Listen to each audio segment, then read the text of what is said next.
Testing, testing, testing. 1, 2, 3. All right, and we are live. Welcome everyone back to a Friday night live stream here at Christ-Centered Ironworks. Thank you for joining us, and thank you for all of the super chat donations that have already come in before the live stream even got going. So thank you all very much for that, especially Gordon Farmer. You, sir, are very early. You threw us off, you were so early with your first super chat today. So everybody give the super chatters a good round of applause. They are what make this stream possible, and we are super, super thankful and grateful. Yeah, so hopefully everyone's had a good week. This week and over the next couple weeks, we're going to be working on a deceptively difficult project. It looks easy, but it is in fact actually a fairly difficult project to undertake. And that project in question is going to be this right here. Hopefully everybody can see that just fine. So the project that we're going to be working on is an actual fireplace crane, or a fire pit crane, campfire crane, something like that. The big difference with this is that it's going to have 2 rivets in the design and 0 welds. So there's no welding in this. You don't need any specialized equipment. You just need a lot of sweat equity and time, basically. A little bit of creative know-how. And so I hope to equip you with that over the next couple weeks.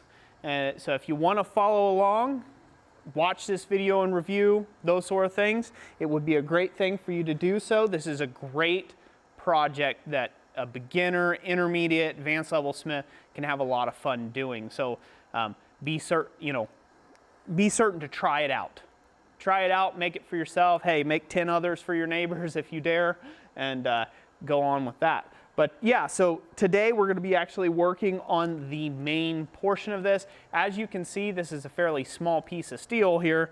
I can't draw out the entire project on a full scale that it will be, but I can draw the individual elements that we're going to be focusing on. So one of the elements that we'll be focusing on first will be this decorative top. And then after that, we'll be going to the base of the fireplace crane, and then the later portions we'll actually be doing the hook portion and the way that all that gets put together. So again, thank you all so much for being here. That is our project, like I said, for the next few weeks. We will be working on. Also, we will be giving away an anvil this evening. We will also be giving away we'll be giving away some door prizes as we go along. I've got a square punch and a slitting chisel to give away. I have a bottle opener from Yamez at Isla Metal Forge. I'll be giving one of those away. And then I also have a lot of sticker packs from Dana Maggiore. Again, we'll be giving some of those away. And then I also have another 2 coupons for Jessica's Blacksmith ebook. So we got quite a few little things to give away, plus drawing for the big anvil. And I'll try not to make everybody wait till the absolute end of the video to see the anvil being drawn for or give away, but it'll be sometime during the stream. I won't let you know when. So.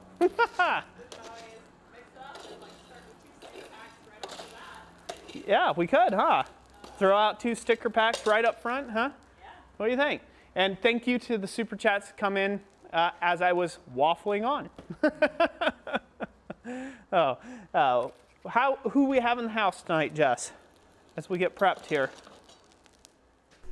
Yes, thank you all for joining us. And those early birds, like I said, that get here. I'm surprised you can actually get in the chat a full hour ahead, so that's pretty cool. We have Jonathan Kring, Nathan Fuse, Jacob Duggar, JP Shop, Half Moon Homestead, Zachary Lindahl, Vincent Vo. We have quite a few new names, so thank you. If this is one of your first streams with us, we are glad to have you. And we are bound to have a lot of fun forging and giveaways this time. Also, let me get over to the area with the super chats here so I can give those a mention. Thank you, Gordon Farmer, for the pound super chats that you sent. I'm going to try to remember that currency this time. Stephen Watkins, also thank you. Minion Smithy is in the house and dropping a super chat. We appreciate that, Stephen. Yamez, thank you for the super sticker of a mustache. The mustache, yes. And also David Bennett, thank you for the $5 super chat, who says, love your channel and the plethora of information you provide to those of us who are just starting out. You're very welcome, and I'm glad you love the channel. For all of those of you that are new here and watching this live stream for the first time, I will put this out there. Am I on my mic by the way, Jess? Yeah. Okay, good. I will put this out here throughout the whole year of 2020. It is our intention to give away one 66-pound anvil every single month. So that's what we've been doing here for the last, I don't know, what month are we in now? 5 months. So this will be the 5th anvil we've given away this year. So plenty of opportunities as we have 7 more anvils this year to give away for anybody to win. So you'll want to hit the subscribe button and set your notification bell to all notifications in order to get notified when we go live. So that is your best chance. Actually, that's your second best chance to get notified. Your absolute best chance is to set yourself a reminder via your own phone. We put all of our next live streams, the dates for them and everything in the description down below of this video and of the live stream. So be sure to check those out. But let's go ahead and give away 2 sticker bundles real quick, Jessica, and go to camera number 2. Camera number 2. See, we got it back. We got it back. It's amazing. So in this sticker pack for the commemorate the year of the anvil, you'll be getting a year of the anvil sticker. You'll be getting one of these that shows the colors through, like for cars or vehicles, those sort of things. A solid sticker, and then another one of those, but in square. So again, that's all in just one sticker pack. Can't believe that. Those are provided to us by Dana Maggiore. Thank you, sir, very much. And we will draw for the very first sticker bundle. How's that sound? Ready? Yeah. And let's go.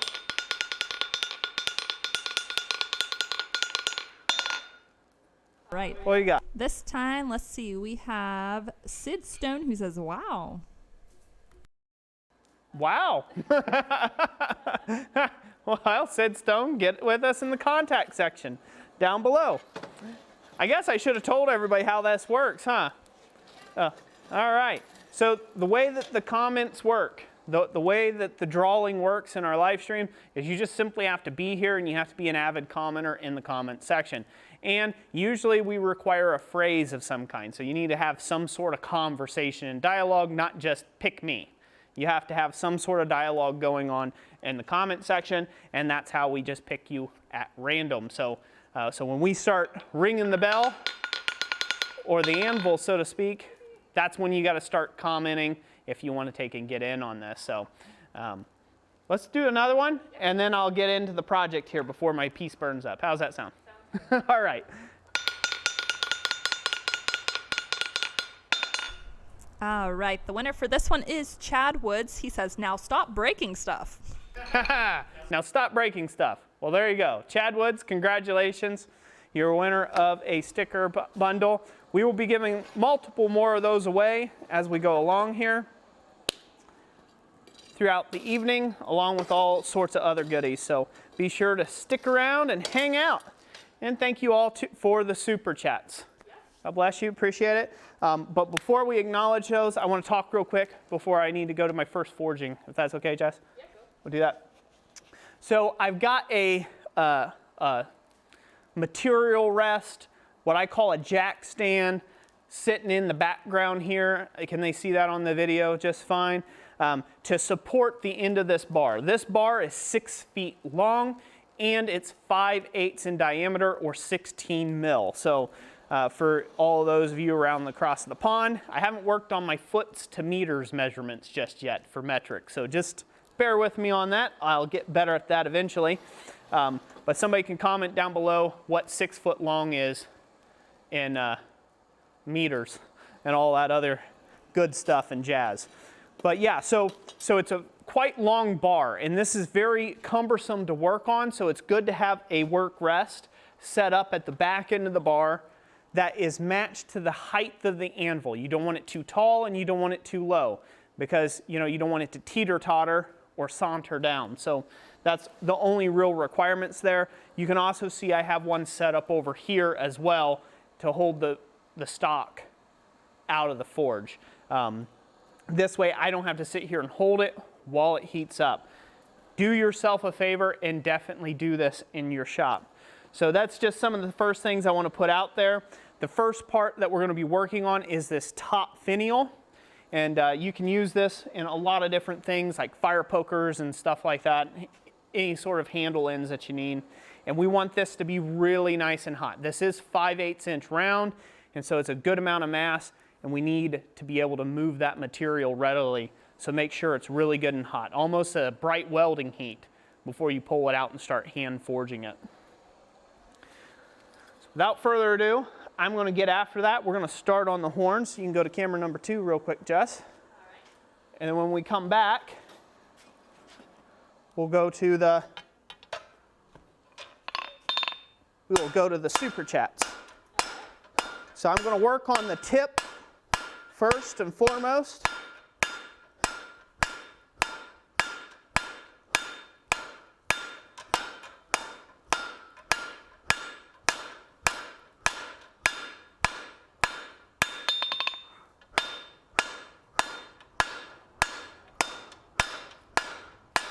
And then I'm going to draw the rest of the stuff right down into it.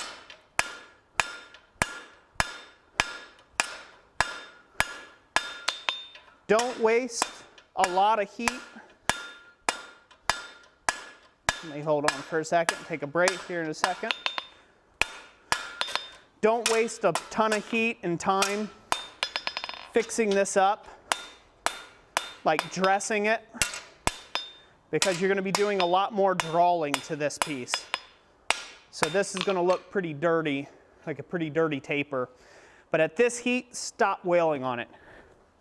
You're only wearing yourself out. So we'll get that back in the fire and let that heat up. Being careful and mindful to watch the tip of the bar stock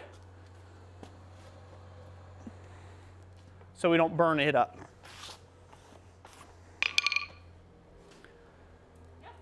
On to you. We will go to the super chat list. Let me scroll.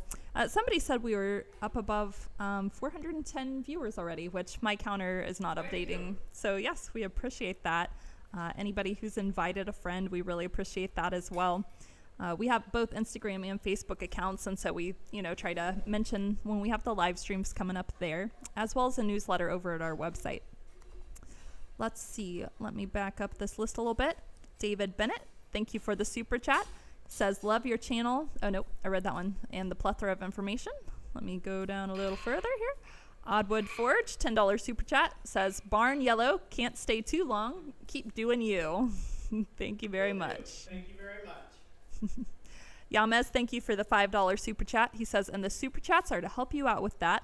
From the community to the community, hearts and health, brother and sisters.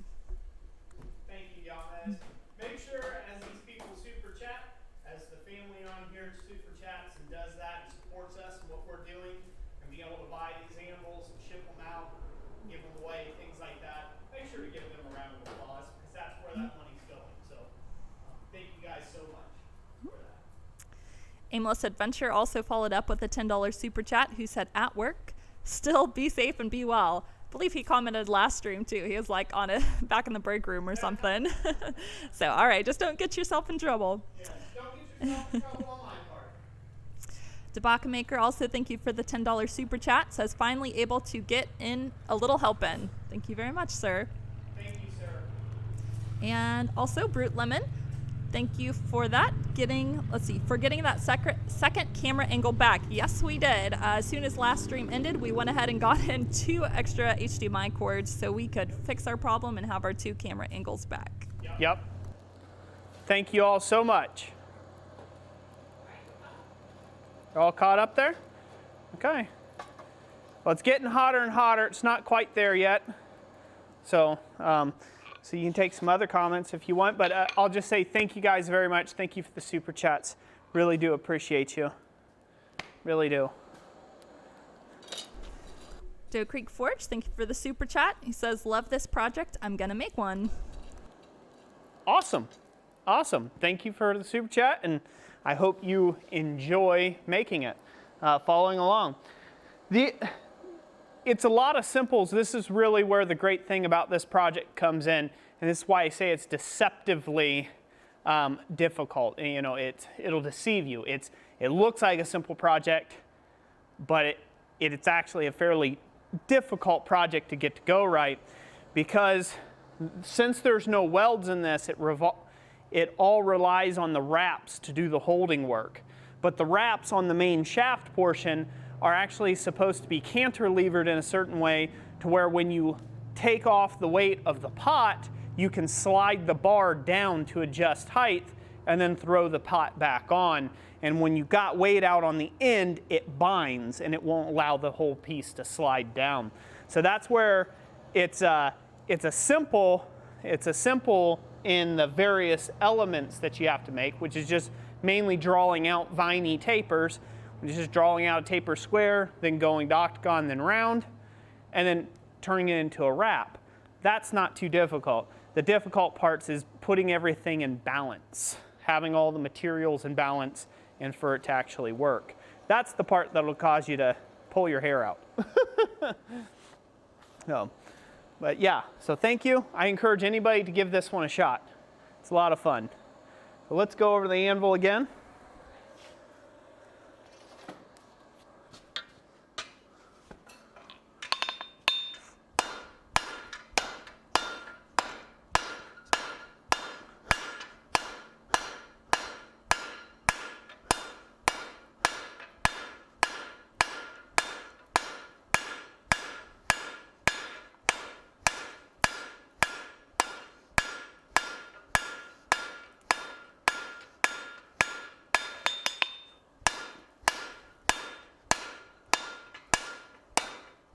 Y'all are going to see me work quite a bit tonight.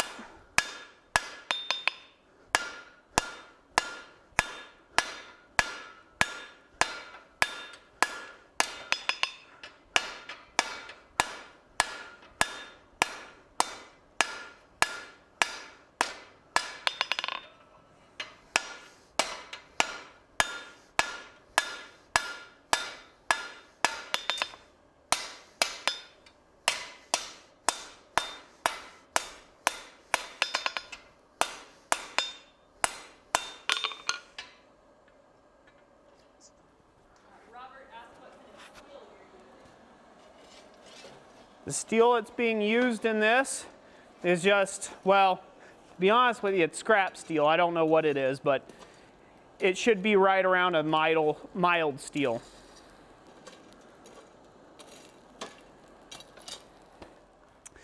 One piece of advice I'll give you on this project is draw out this material a lot longer than you think you're going to need it.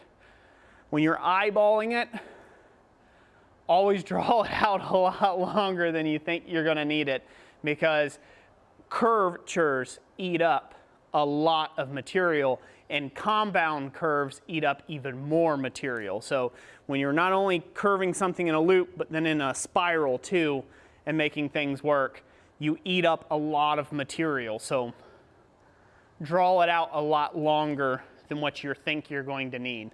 Since it being a viney-like element, you can always take that element and just add a few more curls to it, or you can always cut an end off that's too long over trying to add something that's not already previously there. So always draw it out a little longer than you think you're going to need.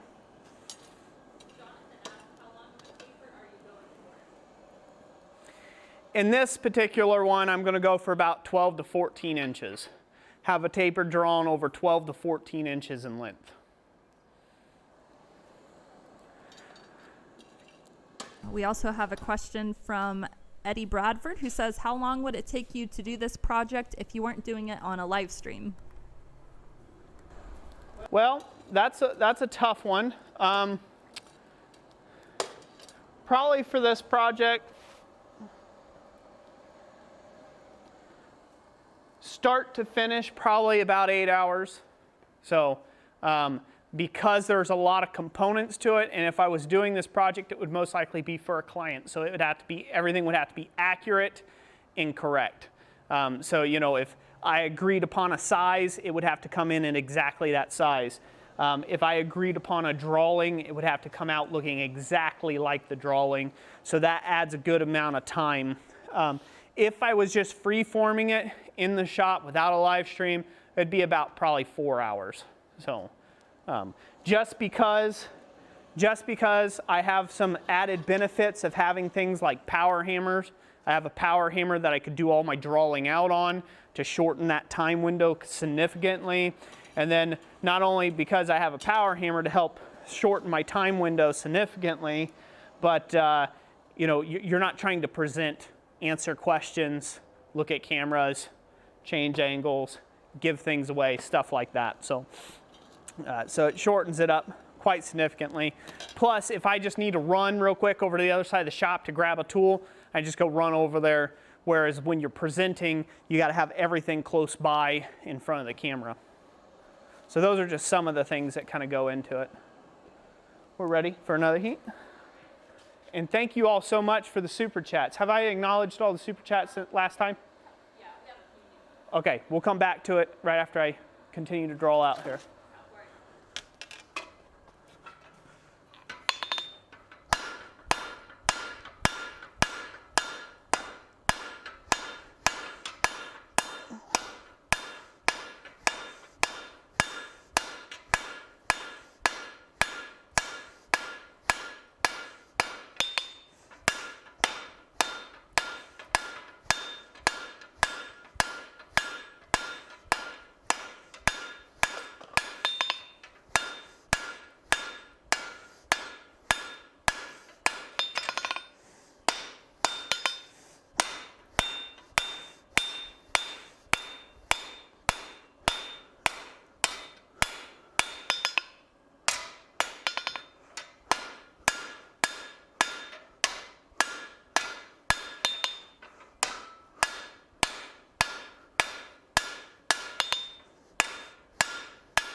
Straightened it up enough. Here we go. Check the measurement here. Good, we're almost at 12 inches there. We're about 10 inches, so you go just a little longer there.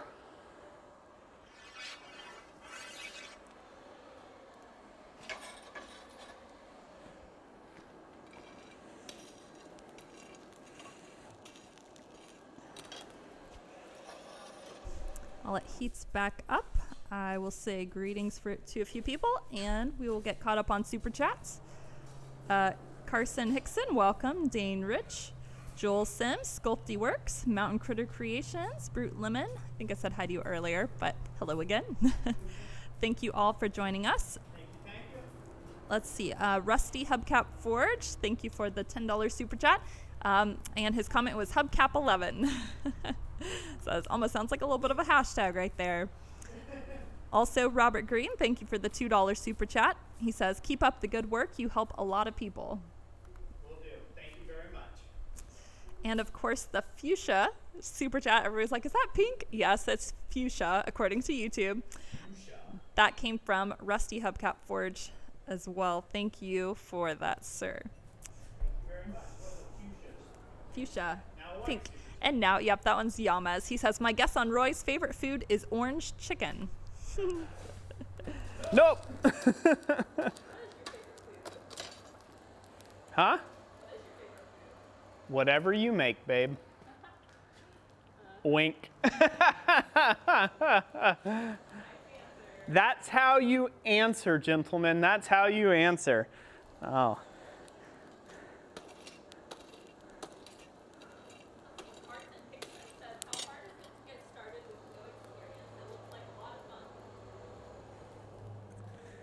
hard is a relative term when it comes to the craft of blacksmithing. There's things that I'm doing right now that are difficult, that are made less difficult by having a power hammer to draw out our material. So there's certain processes that are more and less difficult in the craft of blacksmithing. But as far as technically complex, do you need a degree? Do you need some sort of foofy art student degree or something like that? No, you just need to have the ability to heat metal up and start forging on it to turn it into something. A lot of this craft is all hand-eye coordination, and you just have to build up the muscle memory to do certain processes. And then you take those processes and you stick them all together and they make projects. And then those projects, you know, you finish out and those are your actual forged items. So all of blacksmithing comes down to just the fundamentals. No matter what anybody tells you, no matter how, you know, foofty-doo some blacksmith out there thinks he is, he's never violating the 5 basic hammer blows and the 7 fundamental forging processes in forge work. So you're never going to escape them. You're always doing one of those processes. There's nothing new under the sun, so to speak, when it comes to that. So to get into it, it's a lot of fun. Just find that the easiest way to get into it is find somebody with a forge, with a shop that can help you on your way. Just kind of point you in the right directions as far as like, oh, hey, you're holding that hammer wrong, or you know, you're standing incorrectly, or hey, your metal's getting too hot, or something like that. That can greatly aid you and help if you're just getting started. So, and there's a ton of beginning blacksmithing classes and instructors out there all around the world. So YouTube helps too when you want to self-educate on a process like doing something like this. It can be very helpful having that visual aid, but you really can't replace having hands-on instruction. So if you want to make it easier, that's the way to do it to get started. All right, ready? Good. Oh, hear a thump in there. Yeah, you go to camera number 2. Okay. All right.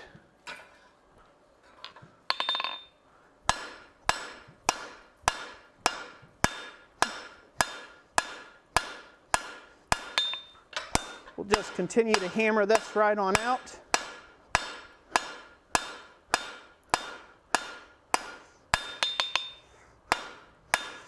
We're not going to do too much more in this area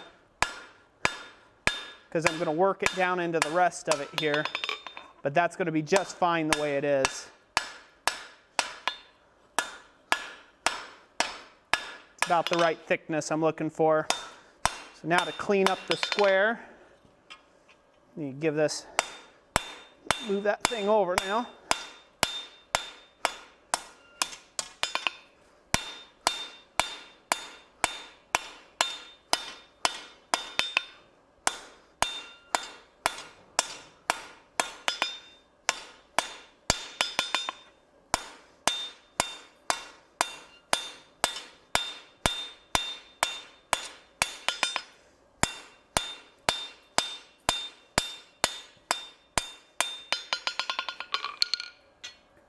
There we go. We'll go ahead and switch hammers for a second.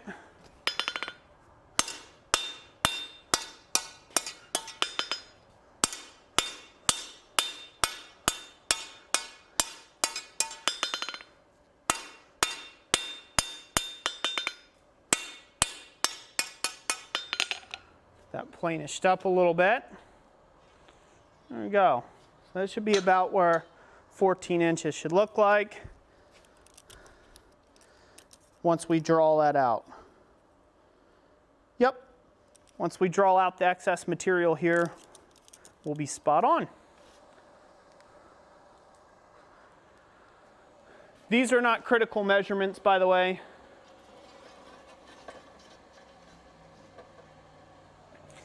These are not critical measurements at all, really. They're just measurements to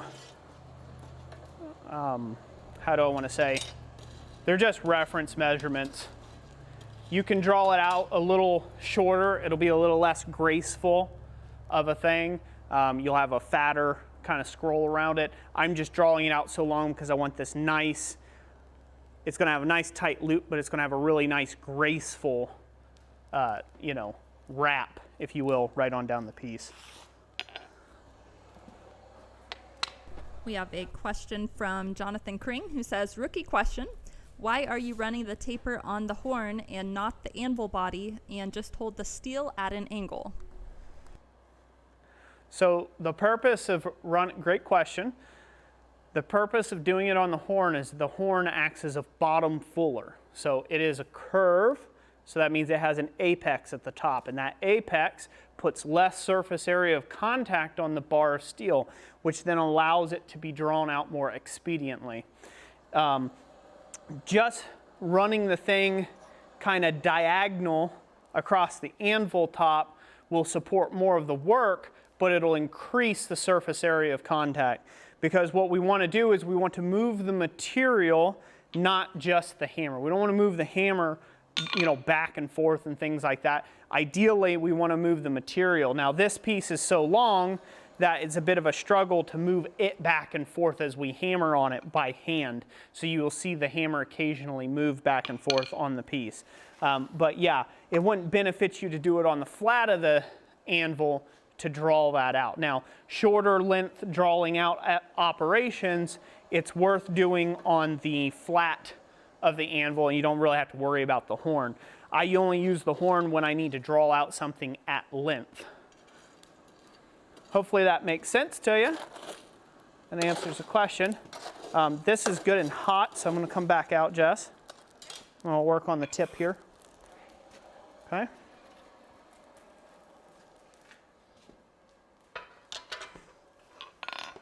So now I'm coming to the flat to dress up all the drawing out work that I've done.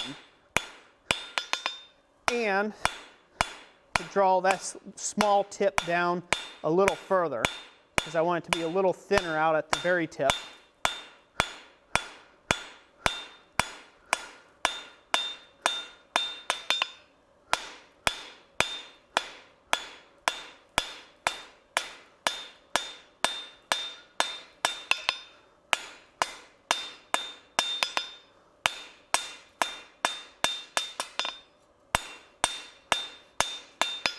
All right, got that dressed back into the other piece.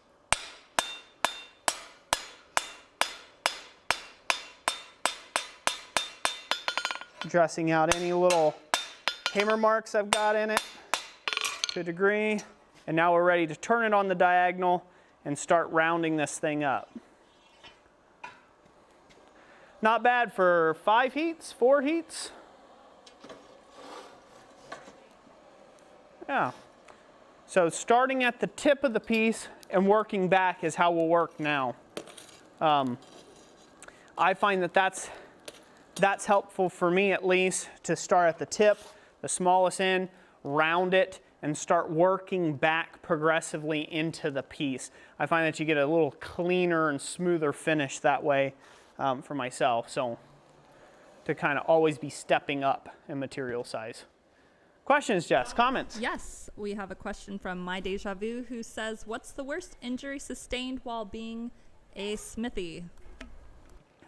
Well, a smithy is the shop that I'm standing in, so I couldn't answer for the shop what its worst injury has been sustained.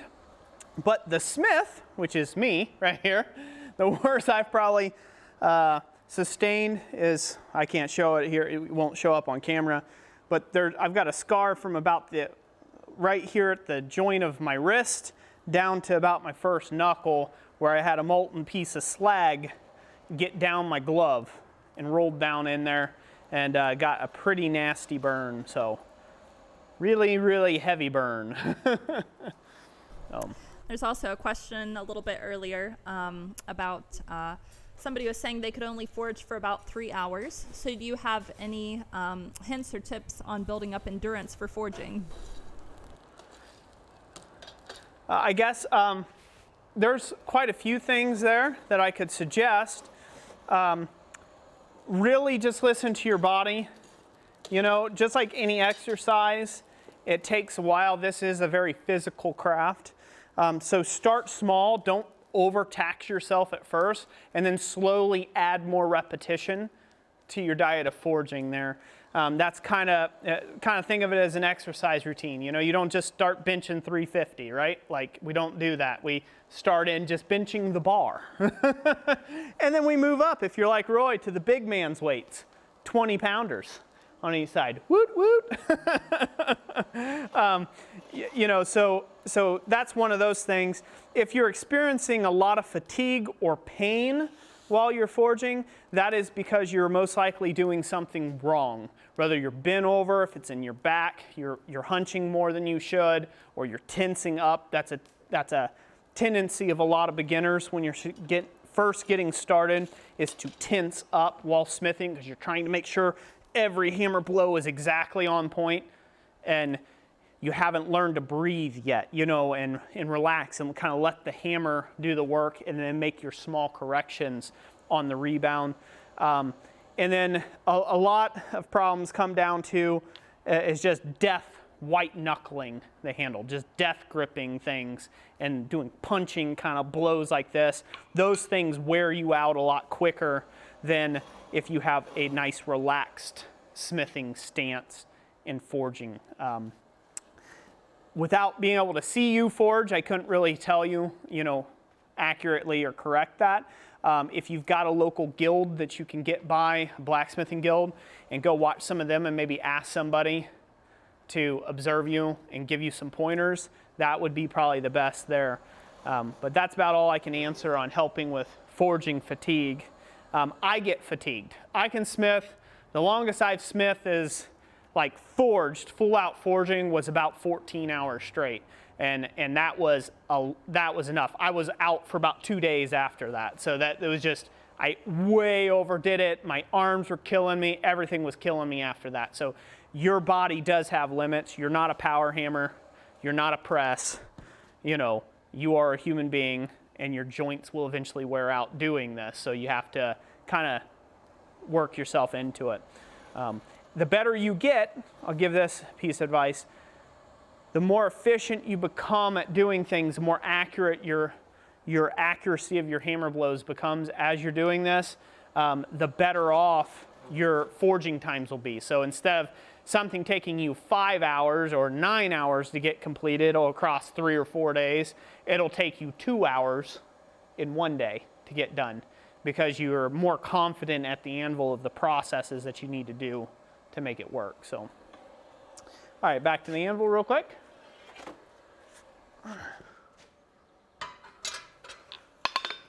All right, now I'm going to take off the corners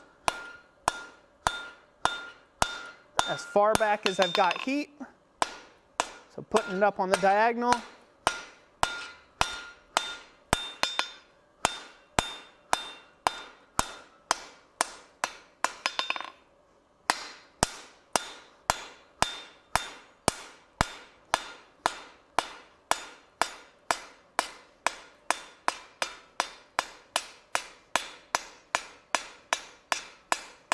Now we'll round up that tip. Then we'll start feathering that back into the thicker material.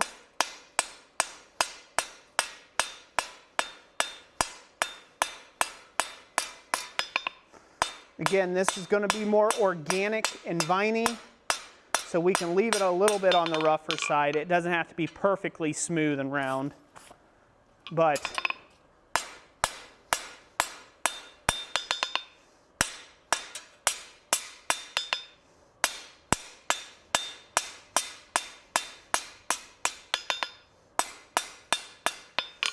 now we'll take another heat on it and go back on up. Are they being able to see that pretty good, Jess? Also, Hans, thank you for joining us. I'll go ahead and mention this now. It's his anniversary this evening. He also sent us a $50 super chat. He said, sorry I'm late, having anniversary dinner with my wife. So number one, happy anniversary. And number two, maybe you should get back to dinner. Happy anniversary to me. Thank you, Hans. Thank you, Amy. Appreciate you guys. That's great. Definitely get back to your dinner. We can wait. There's always the replay. Also, thank you, ZZV. He says, what is the most complicated build that you've worked on? Oh,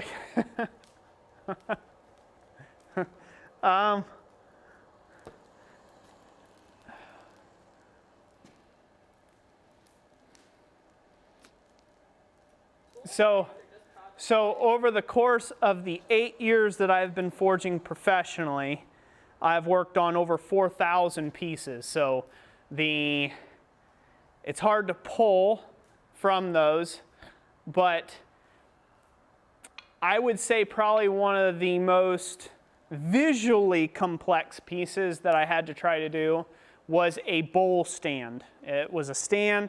It had 27, I think it was. It was 27, I believe. It had 27 copper bowls on it that all were mirror finished and had rainbow coloring to them. And it all had to go, basically I had to figure all this out on the fly.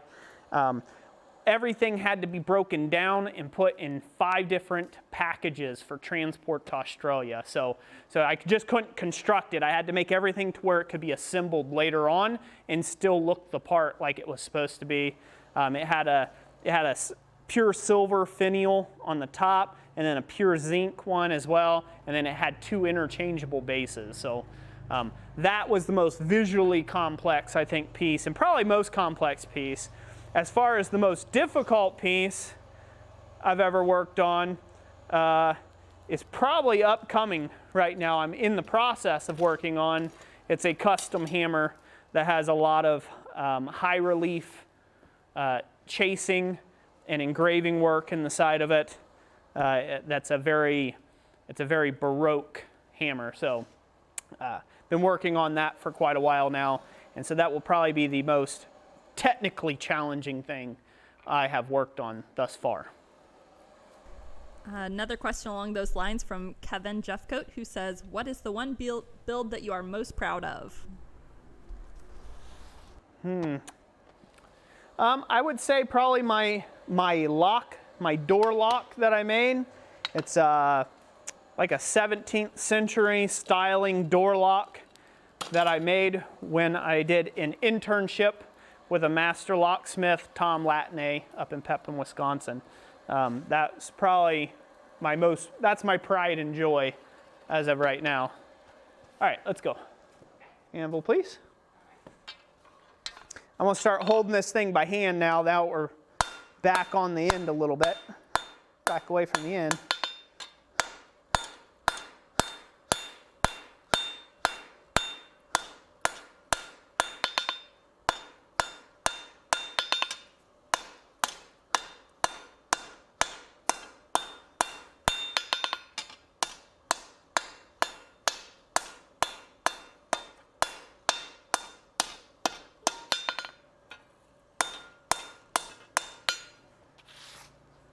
What's up? Mine would probably ask, what is the most annoying question you are asked? Oh, I got a one for that.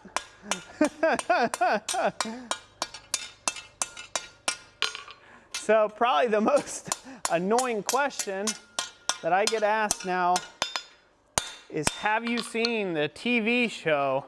And some people go as far as saying the hit TV show, Forged in Fire. I used to get asked all the time how many horses I shod. And now it's how many blades do you make?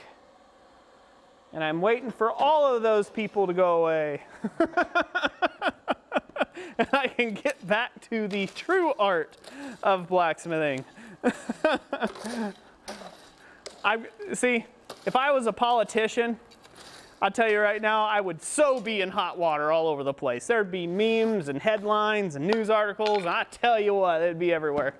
Because I have a filter, but not a great one. So ask me what I think, and I'll tell you both of my opinions about it. So. Gordon Farmer asked if you could use a chipping hammer as a drift. I would not. Usually drifts are meant to be put through a piece completely, so that you can hold them in a pair of tongs until they go all the way through, or until you get them started. Usually drifts are meant to be non-handled. So if you took the handle off the chipping handle and just hammer handle, and you just used a pair of tongs to hold it, you could reshape it into a drift of sorts. Yes, you could. If you're trying to make a slot punch or a slitting chisel out of one of those, you could do that. You would have to remove the pointy end off the other end of the chipping hammer to use as your slot punch. But in general, drifts are not handled, usually, for a lot of good reasons. Drifts oftentimes get stuck, and nothing worse than having something that you've put a lot of time putting a hole through to put a hammer handle in, getting stuck as a drift. So usually those are punches. You'll see them as punches, as slitting chisels, top working tools, things like that will have handles through them. But drifts are generally either handheld or you hold them with a pair of tongs when they're short till they get started and go through the piece. Hope that helps. Yeah, real quick. All right. The next two were kind of brought up with earlier's discussion, and that is what is your preferred hammer weight, and have you ever had tennis elbow from forging? Okay, so yeah, great questions. Yes and yes. I'm not sure about tennis elbow, but tendonitis, yes, I have had that in multiple forms. I have had and still do struggle with carpal tunnel quite a bit, but that is from a whole host of other reasons other than my smithing career. So, but my preferred hammer weight is 1 3/4 pounds, about 2 pounds, my limit. If it goes much above that, I count that as a sledgehammer for myself because I swing a hammer all day in what's my personal smithing style. The way I like to stand upright at the anvil, things like that, is more conducive to having a lightweight head on a hammer, on a long hammer handle, to where I can get some purchase on it and swing it from up here. I like doing that a lot better, getting more velocity out of the piece. Certainly you can forge with a heavier hammer, but it causes you to take and grip up a lot closer to the head, which then retards all of the rebound of the hammer into your arms and your joints. So think of it like swinging an aluminum baseball bat and hitting a mailbox that's been filled with concrete. Any of you ever done that? I haven't either. I haven't either. I'm just getting people to start commenting. They were like, Roy, he did that once.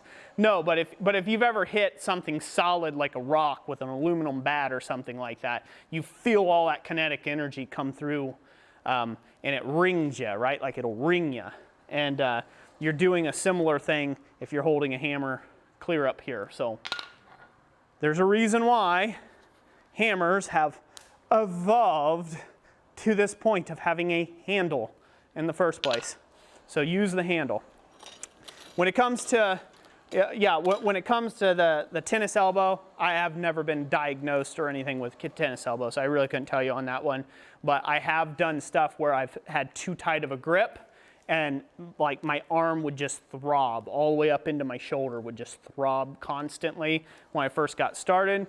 And I also thought it was cool to be swinging 5 and 6 pound hammers to get work done because I didn't have a power hammer at that time. So, and even up to 12 pounds. I've got a 12-pound sledge over there that I affectionately engraved in the side, Mr. Thumper, Roy's poor man's power hammer. And I use that quite a bit, and that led to that. So yes, be careful out there. When you're young, you're dumb. Just face it. That's just the way it works. When you're old, your body reminds you of all the mistakes you made when you're young. Yeah. Yeah.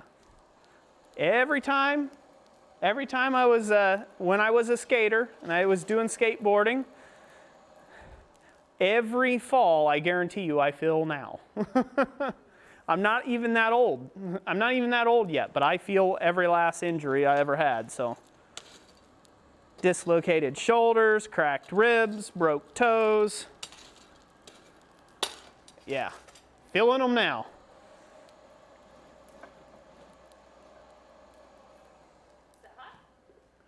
Yeah, it's mostly hot. I was just waiting to see if you had more questions or comments. All right. Yeah, we're gonna go ahead and work on this for a hot moment.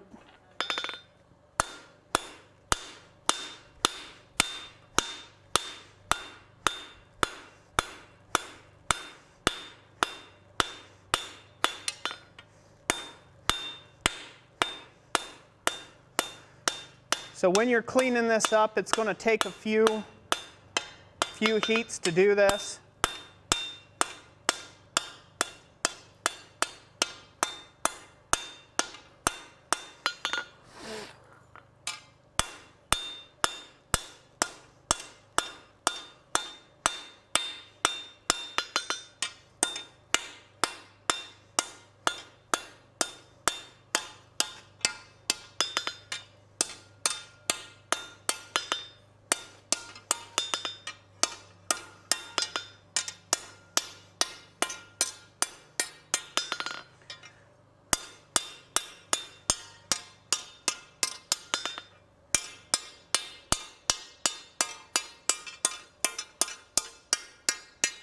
This is what we like to call planishing heat.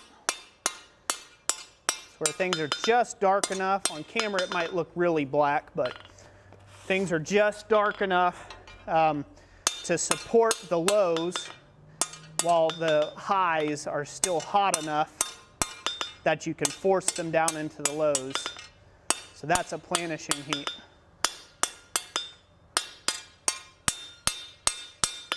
All right. I think after this, we'll take some more comments and we'll give away a few more things. What do you think? Can everybody see that okay? Is that a good distance, by the way? Yeah. The camera? See that? Yep. Let's go ahead and measure it just for posterity's sake. See how long we ended up with here. We come out to, yep, 14 on the nose. Right where the taper starts to the tip, 14 on the nose. That's where we want it. 14 inches. Quick math. Go. Who knows what that is? What's that? 350 millimeters? I think. I'm wrong. I'm probably wrong. I probably know I'm wrong. Let's see here.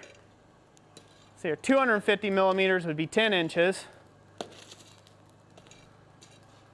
Yeah, so 350 mil. There you go. 14 inches. All right, we have a couple of questions here about what you just did there. Walt Parkhurst says, after forging a long bar of steel, how do you get it really straight again?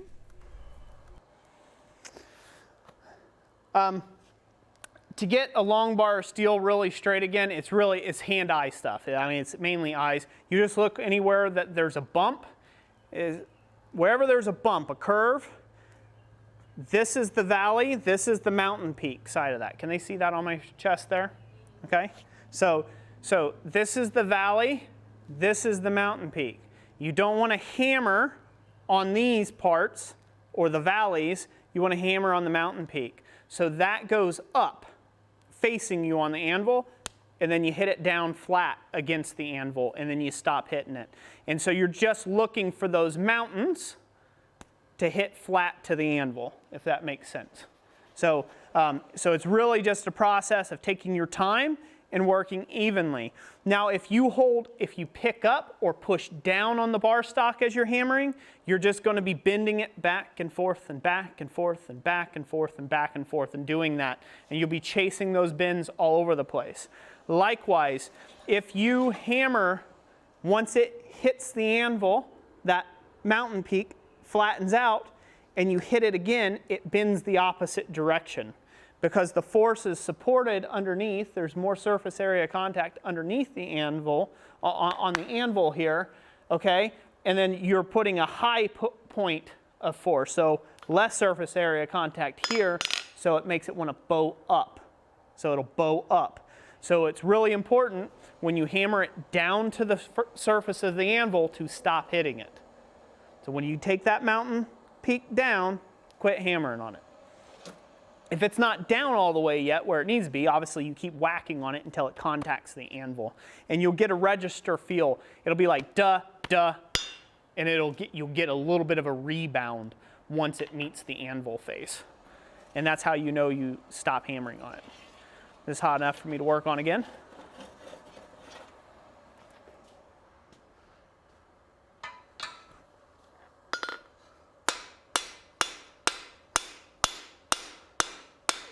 Got to round this up here a little closer.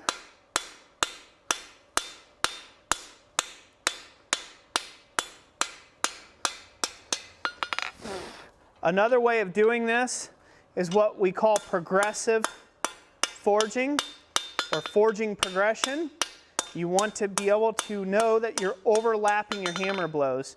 If you're hammering here and then hammering here and then hammering in between, you're creating those mountain valleys and those peaks, and you're adding hammer blows to it unnecessarily. But if you start at one end and overlap your hammer blows, the whole thing is bound to come out a lot straighter and more uniform in appearance doing something like that. So even though I'm doing it in fast motion, I'm still overlapping my hammer blows. Hopefully that makes sense. Hopefully they can hear me while I'm hammering. Hammering and yammering at the same time.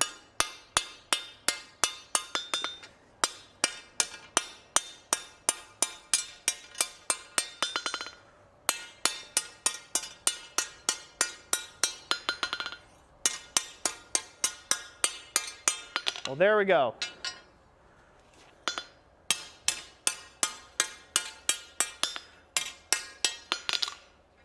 Good enough for what we're doing. Good? All right. Now on to the fun part.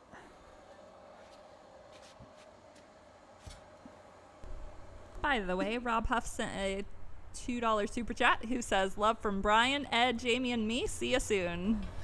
Haha. Thank you, Rob Huff.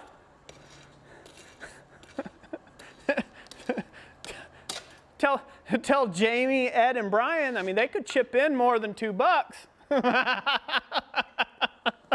Come on. I'm going to pay for that later. I look forward to seeing you guys soon, too. He'll be like, chip in more than $2. What's this kid think he is? Only the green M&Ms, sir. Only the green M&Ms. Nothing more for my delicate palate. Also, Z's V says, could you use a pneumatic planisher to do that? I suppose it's possible if you set it up right, a pneumatic planisher. You could do that. I would think that it would have to be in some sort of die, though, in order to do that properly. Otherwise, it'd just rattle it all over the place, and you wouldn't get much done. Usually, pneumatic planishers and things of that like are meant for, as I'm sure you're well aware, cold work on sheet metal, and not really for bar stock. Bar stock's a little too thick for that. But there is a possibility of it. I think you would have to have some sort of saddle die to run across it, and it would work pretty good. So.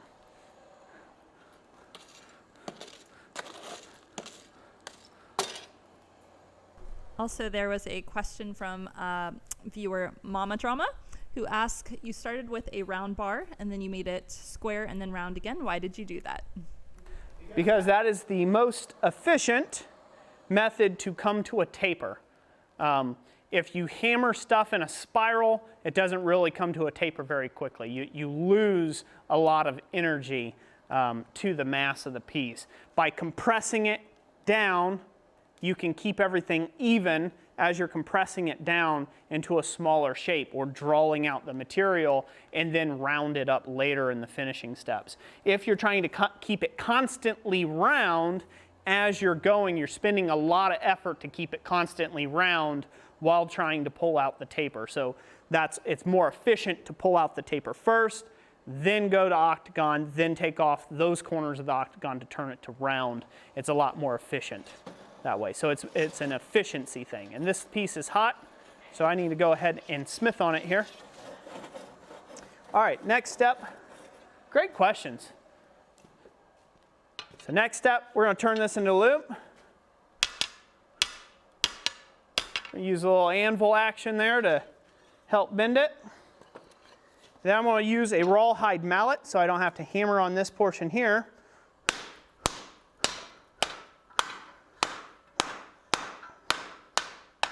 That'll help protect not having to put any flat spots in it. I'm going to keep hammering on that with the wooden mallet to tighten that bend up. Then I'm going to go ahead and straighten that out of the way a little bit. Don't try to correct that because we're going to turn that back into a loop anyhow. I just need to get it out of the way a little bit more so I can put a little more heat into this corner so I can get it a little more to a 90 before I bend my loop. Any questions, Jess? I'm sure there's a bunch. But first off, I would like to say thank you all to everyone who's super chatted. I've been seeing those come in. Thank you to that. The green one that's up there currently was from Jeffrey Walker. He said, I made it late, but I made it. What did you think of your Braveheart pick, Roy? I thought it was great. Unfortunately, I think it'll be a little too grainy of an image to turn into a, we're gonna have to do some actual other posing or something, I guess, with it. But it was a little too grainy to turn into a t-shirt, otherwise I would. we need a little more high-end graphic, but than a screen grab. So I'll have to do something, send them a pic, and then let you adjust it later on. So yeah, I laughed at that. I thought that was epic. That was good. Let's see, there's a couple of questions earlier on about what is the best type of tongs to start with if you're a beginner, and also is making tongs as your first project, is that a good idea? I would say probably not. Making tongs is something that you should do after you get a little bit of time into practicing tapering and some of the other fundamentals. So I would suggest things like hooks and stuff, hooks and hoops and things like that first to start with, like fire pokers and hooks and meat skewers, stuff like that for beginner projects to start out with. That would be my recommendation anyhow. And as far as tongs, what's the best type of tongs to start out with? If you're money conscious and you're trying to get your biggest bang for your buck, probably wolf jaw tongs will really suit a lot of needs, a couple pairs of those. You'll be able to cover a lot of different bar stock sizes. But the most universal tong, if you don't know anything about anything else, is just a pair of flat nib tongs. Basic, standard flat nib tongs, because you can shape the jaws later on to any size, shape, or dimension that you need it to be. So that would be my recommendations, just getting started out. A lot of that will depend on what type of work that you're trying to get into.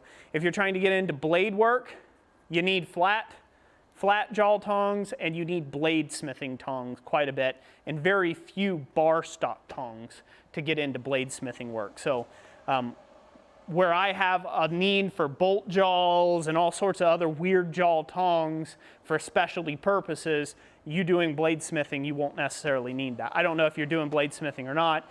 If it's ornamental, you'll eventually get to a point where you can't buy the tongs you need, you just have to make them. because there's not somebody carrying the specialty type that you need for the purpose. We're ready to go back over the anvil, Jess. All right, set down that mallet. Sure enough did. All right. Working off the edge of the anvil there, just to tighten that up.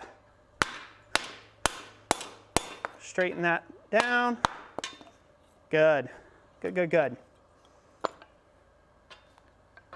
Now I can go ahead and put in my bend as I go here. We're gonna have to take a couple heats on this to get it done right.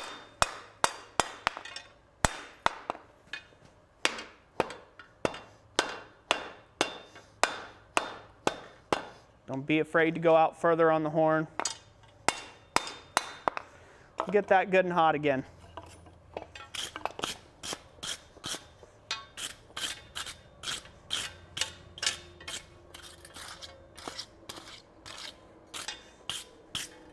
By the way, tell Rob Huff that I was only joking. I don't know. I don't want Brian and Ed to think worse of me. Let's see here. We have. Let's see. We have a question from Joe Creek Forge, who says, "Is a wood mallet or a rawhide mallet better?"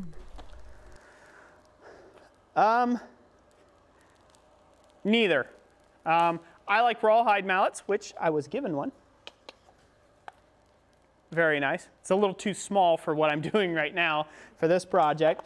I like rawhide mallets, kind of a little bit better than wood mallets, but wood mallets are more available, and you can add more mass to a wood mallet pretty easily over a rawhide mallet. Now there are some commercially bought mallets out there that are filled with lead, and you can buy them in all sorts of different weights. So I might look into investing into some of those at some point in time. But yeah, they both kind of just do a little bit of a different thing. More finessey work, I would say rawhide is better. More, brute force kind of work that you're trying to still move a lot of material, but yet not like hammer and squish it. I would say a wooden mallet would be best. Ty Viner asks, rookie question, why scrape it clean of scale if you're just going to put it back in the fire? Great question. Habit, mostly. Also, that is iron oxide that's stuck to the piece.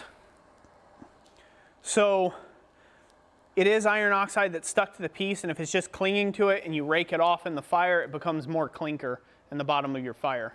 So it will already create clinker anyhow while it's sitting in there and oxygenating and doing things like that. If you're not paying real close attention to your fire, whenever you rake it around, it's already letting a little bit of that off the material anyhow. But no need in adding extra if you don't need to. So a lot of times I'll brush it before I put it back in the fire, just to kind of observe the surface to make sure that there's not a lot of pits or something I need to address in the next heat. If there's some weird hammer blow that I need to fix in the next heat, it's oftentimes easier to see after it's been brushed than it is when there's a bunch of scale hanging all over it.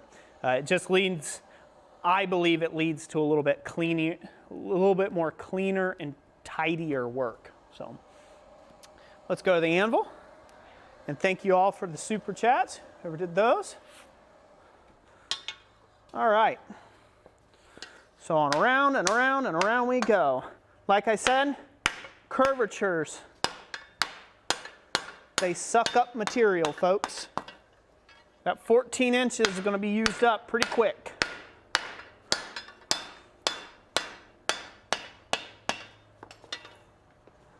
As you can see.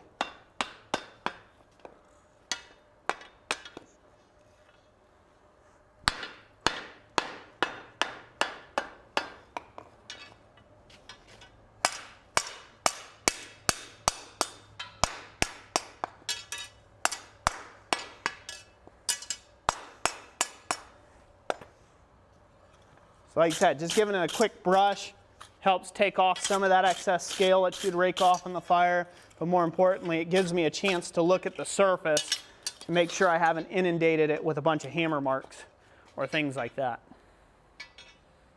So right on around we go.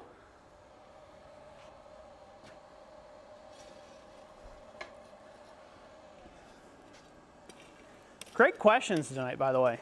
Yeah, there has been some really good questions. Also, we had a $5 fund from Doe Creek Forge for a Roy rant. And also from Mr. Coffee, a $20 super chat who says, "Evening, friends. Hope you and yours are well. Love the enameling, Jess." Thank you, Mr. Coffee, and thank you for watching my video. Thank you. Thank you. Thank you, everyone. Thank you, Mr. Coffee. Thank you, Doe Creek, right? Doe Creek Forge. Isn't that? Let's see here, Roy rant. I don't know. I'll have to come up with one. I guess one that I've recently been a part of, don't want to get too much into it. I said I was going to give some more stuff away. I'm going to do that after this next heat. Promise. All right. Promise I'll do it after this next heat. Remind me. Okay. Remind me. It's a thing that I see a lot. So every now and then I'm tempted to scum around Facebook. And I scum around the groups and I look at various things and beginners' questions and supposed experts' opinions and things like that. And everyone from notable names to no names to you name it, just the whole collective, okay, of blacksmithing out there. And one thing that seems to always be in debate and is never short on any amount of opinion is what tool is best for a specific thing. And it has always been my opinion, and it will always be my opinion, that a tool is just a tool. One job it might do better at, one job it might be more efficient at, other jobs it might not be. There is a tendency to think when you just get started in blacksmithing that it is the tools that make the smith, not the smith that makes the tools. And you know, you're like, well, I would just be better if I had an yin yang. No, you wouldn't. You wouldn't be any better than you are now with your Appalachian style hammer or your Clay Spencer tire hammer. You won't be any more or less better. You will maybe be more efficient at a particular process that you're trying to undertake, but you won't be a better smith for having a tool in your shop. So since there's a lot of beginners, or I perceive that there is in the stream tonight, that's one thing I would caution you to be careful of, is thinking one hammer is better than another hammer. One power hammer is better than another power hammer. One press is better than another press. One tool will make you the granddaddy master of all blacksmiths. It won't. It's time, dedication, and passion to the craft that will help you out. Tools can only make you more or less efficient. So that is the main argument there. So there's your little bit of a Roy rant. Words of wisdom. Call it what you want.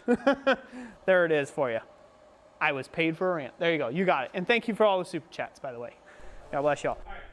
You go to the anvil. Okay, to the anvil. To the anvil. To the anvil, Jeeves.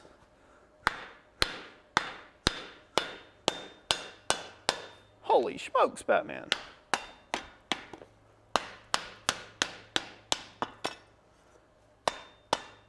So now I'm going to start looking where I want to tuck this and how things are developing.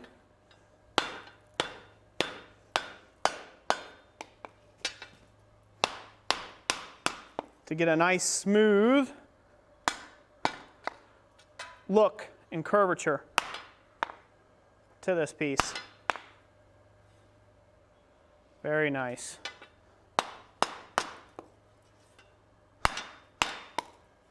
That straightened out.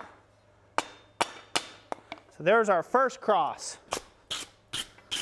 As you can see, this takes a lot longer the thicker and bigger the bar stock is. That's looking good. Yeah, I'm keeping that pretty clean. It's progressing nicely.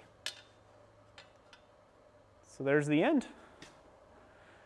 I can also compare it to my drawing. So my drawing, I had a little tighter loop too, which it'll probably come out a little tighter than what it is now, but we'll be close. All right, I will set that back in there. We will do a giveaway. Also, I should mention now, I should go ahead and mention this while I'm at it here.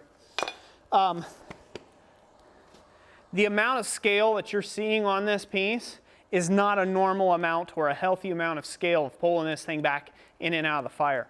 A lot of that's coming because I'm busy yammering and running my mouth. I'm busy teaching and instructing. So meanwhile, this thing's being exposed to heat, time, and oxygen, right? All the time. So that is an abnormal amount of scale. That's ideally not the amount of scale you want to have on your piece when you pull it out of the fire. If you're pulling out a piece of the fire and it's already got that much scale on the surface, it's because your fire is not a oxygen neutral fire or a neutral flame. It's an oxygenating fire. So you want to make sure that you watch that. If you're coming out with heavy loads of scale, it's because for it to get to that temperature and everything else, the environment is too oxygen rich. So you need to reduce the amount of oxygen in your fire, and you will have a lot cleaner results. A lot cleaner results. So just trust me on that.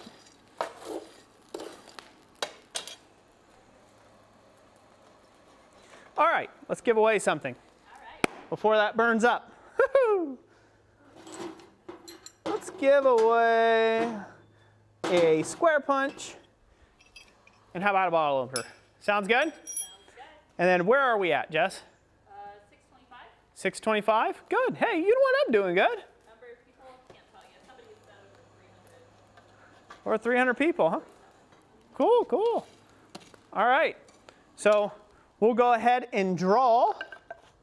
All you guys got to do is comment a phrase down below, and we'll go ahead and give away Yamez's bottle opener first. So if you want this bottle opener, just comment a little phrase down in the comment section, and we'll ring the anvil. Get your mark, get set, go.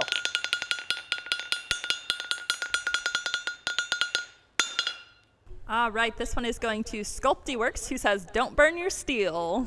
SculptyWorks, I won't, hopefully. Congratulations. Make sure you get with us through the contact link down in the description. That was SculptyWorks. Now we're going to give away a square punch for whoever would like a square punch. I don't know, am I on the main camera or the? Down low. All right, there we go. All right, and go.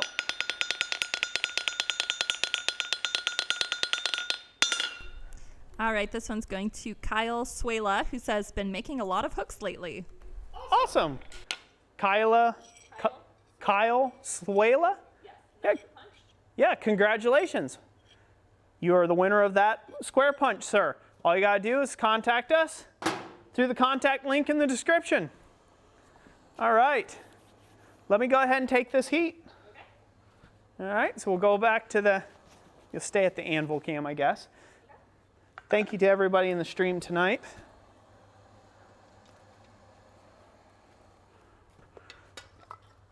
All right, tighten that up a little bit. Just like in my drawing. And now I'm going to begin to wrap this piece around. Now this is going to be a little more difficult, and I'll probably switch to doing a rawhide mallet, to be honest, to get this to go just right using this method here. So now the wood mallet's just a bit clunky for what I need. Still doing good, but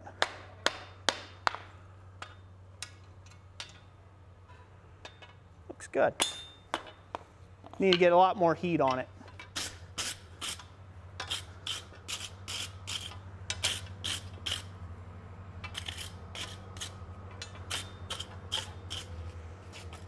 All right. Hopefully they can see that, how it's starting to wrap. Yeah. Coolio, coolio. I will also express this. You want to aim your heat when you're doing these wraps. You want to get the intensity of your heat on the piece that you want to wrap, the part that you want to bend. If you've got a lot of heat on the part that you've already bent, it's going to bend there versus the part that you need to bend. So just be aware of that when you're making these. It's tempting to put your heat or to focus a good amount of your heat all over the place, all over the whole piece, but when you're trying to get this to wrap around it, You don't want things twisting and moving and bending and getting out of sorts. So take your time on this and you will have a much better result.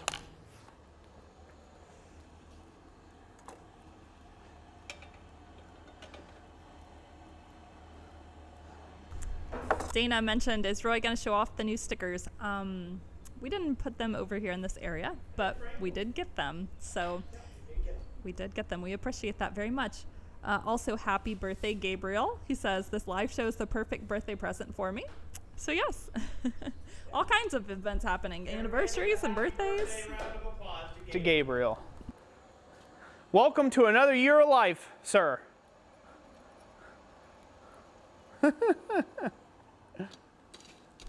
A question a little earlier on was, what is a good use of time for beginners when they're out in the shop? That's a hard one to answer. These are really good questions. Good. I need to, next week's live, the next live stream we do, I need to step up my A game as far as my answers here. Be a little bit more prepared. As far as the best, most efficient use of your time, I would say when you're first starting out is to practice some of your fundamental exercises. Just get some bars of steel and start drawing tapers. Draw tapers to specific lengths and make sure that they all look the same and that they're all of decent quality. Draw out square tapers, draw out round tapers, do those things. Once you feel like you've done that sufficiently enough that you can nail that accurately, move on to bending hoops and rings and turn those tapers into hooks, right?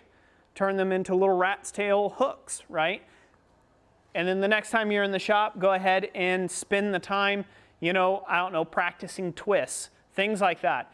Because it's the multitude of these little fundamental forging exercises that you get good at over time that adds up to you being able to undertake a lot larger projects more efficiently.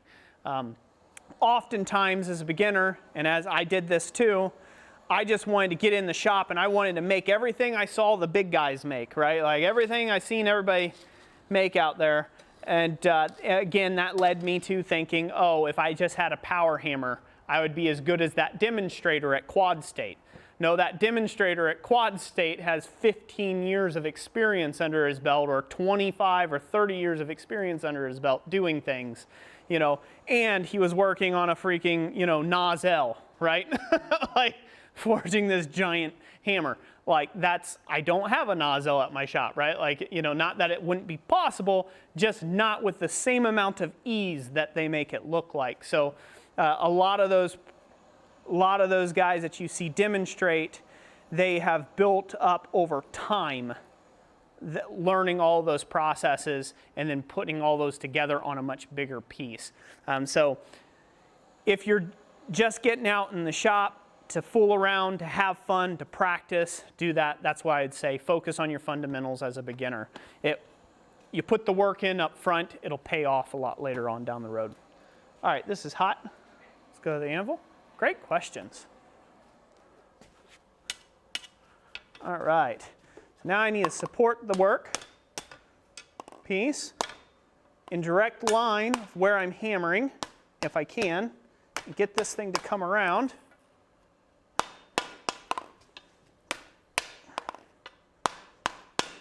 Again, this is a compound curve, so it's going to take some time and significant effort to get it to bend where you want it. So I'm going to take one more heat on that to continue to curve it around. This is where you won't be able to just grab onto it with a pair of scrolling tongs and make it do your bidding. This actually is giving me a lot of flashbacks to the custom Harley that I worked on. Won a lot of bike shows where I wrapped stainless steel vines up the frame of the bike. This is reminding me of that project a lot. And if you think forging mild steel or high carbon steel is hard, try forging on stainless. It is brutal, brutal to do by hand. Now, forge out into a big long taper, but then also to take a torch and then heat wrap that thing onto a bike frame and not get any distortion in the motorcycle frame. That was a, you know what, I take that back. That was a hard job. I'm just remembering back. That was a hard job. That's one of those. Earlier there was a comment, question on what was the most complex or the most difficult thing done. That was probably it. We'll just take that. That was hell. That was hell. Got it all done. The client didn't like the first wrap job. Had to cut it all back off and do it again. Yeah, that was painful. That was painful, to be honest. That job was tough. Hi, Steve, from Uncle Buck's Forge. And thank you for the $10 super chat. He says, real slow here at work, so I've been able to listen tonight. Awesome.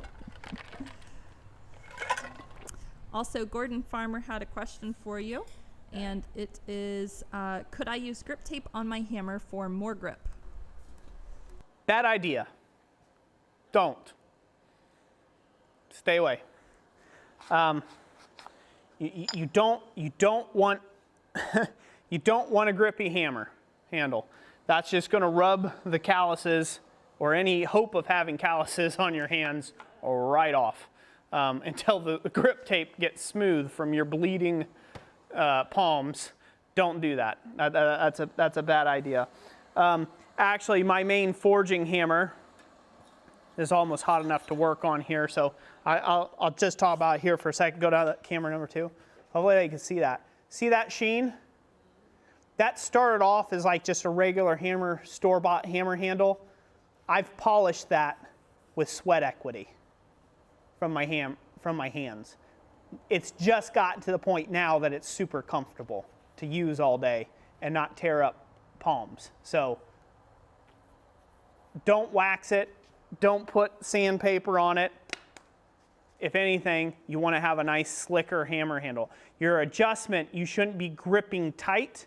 You should be loose, like really loose, like this loose. The hammer needs to rebound and move around in your hammer hand. If you're white knuckling it, you're taking all that up here in this joint, all this up into your arm, so don't do that. You want to have a nice, loose hammer grip as you work. Good? Yep. I heard some sort of sound. Okay, is everybody there or still? Okay, all right, let's go to the anvil. You there? All right. Okay, here we go.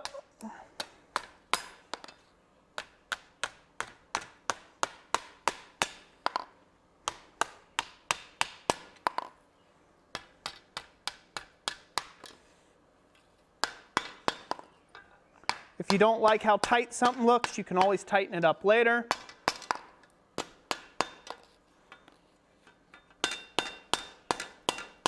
Just hammering on different parts until you close up gaps. Remember to keep your piece supported and straight. Again, we're working on a decorative portion of this process tonight. This has no structural capabilities whatsoever. This isn't anything else but decorative. So, you know, you can make this however you want. It does not have to look exactly like mine. So now it's at the thin enough portion that I'm going to use a pair of scrolling tongs to grab a hold of that to expedite the process a bit. Help kind of tweak on it a bit and get it where I want it.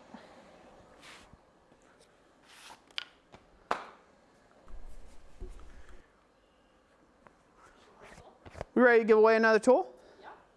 And maybe a couple of these coupons? Sure. All right, let's do that. We'll just go to the main cam. We can just stay at the main cam. It's fine. So I'm going to give away a slitting chisel now. We're on draw for that. Bring this over. Make sure my piece ain't burning up. Who's ready? Who's ready for another giveaway? Yeah. Good? And then I think after that, I think we'll draw for the anvil. What do you think? Sure. Good. Yeah? One of the next heats or so. Sound good? Is everybody happy? Yeah. Are the little fingers bleeding yet from typing? No, I think it's a little slow. So. It's a little slow? I think they've got the delay here. Yeah. Nobody wants the chisel, I guess. I don't know. All right, well, I'll start ringing the bell.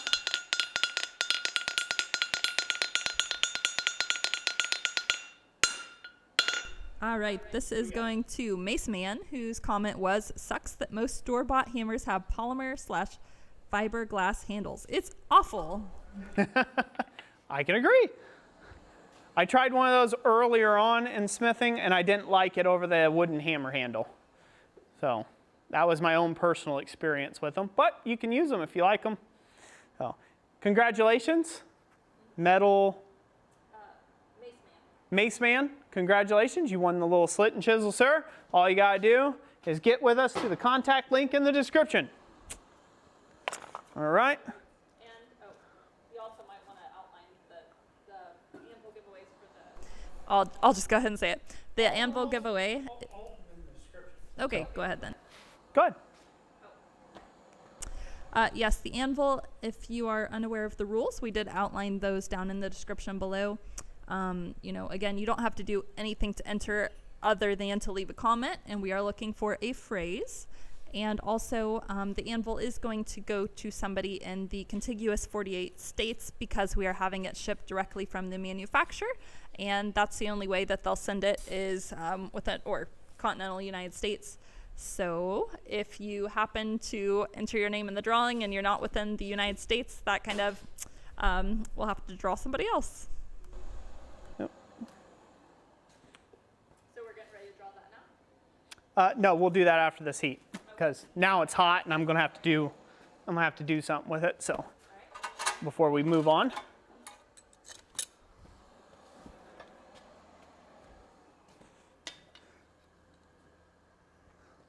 Yep, still a bit too thick. I'm not gonna work my wrist that hard.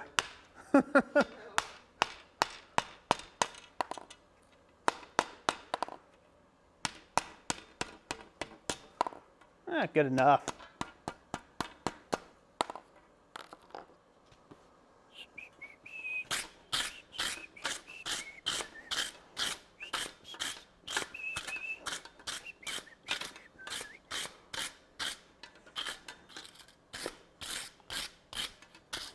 All right, got that nice and cleaned up.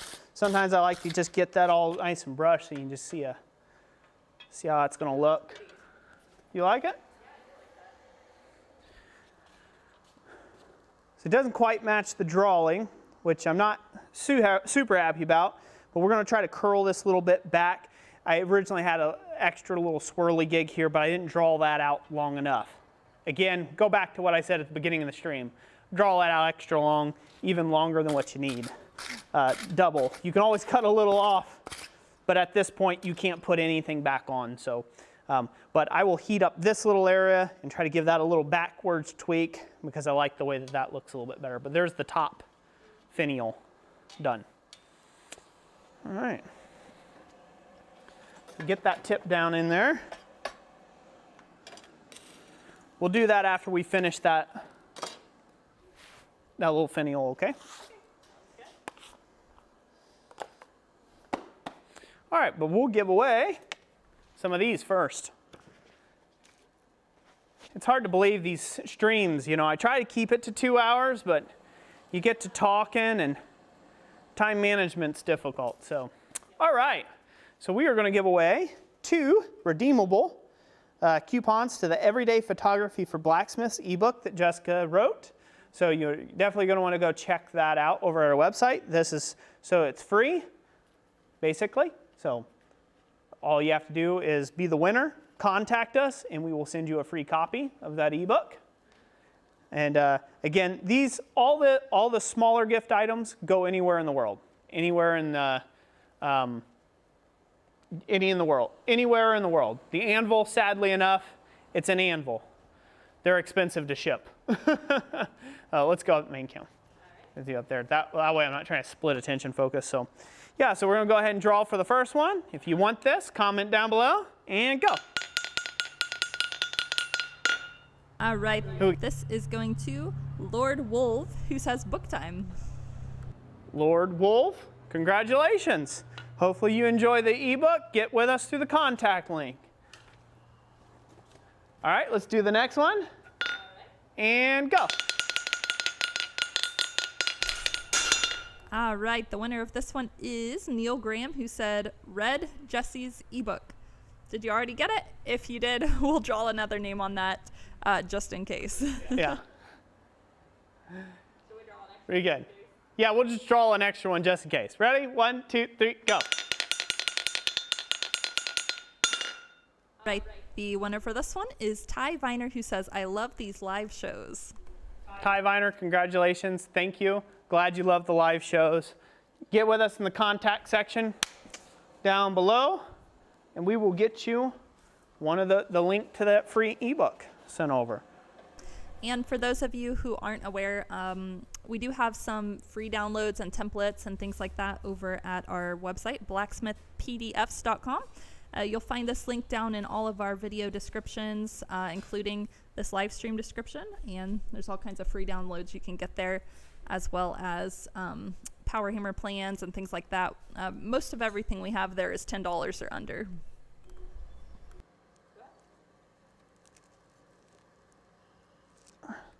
Just giving a little backwards curl to that. I find that that makes it look a little bit more believable as a vine or things like that. It stops it from just sticking out around the corner. Brush this up nice and fine.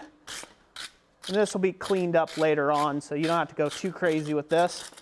This way you guys can see the result here.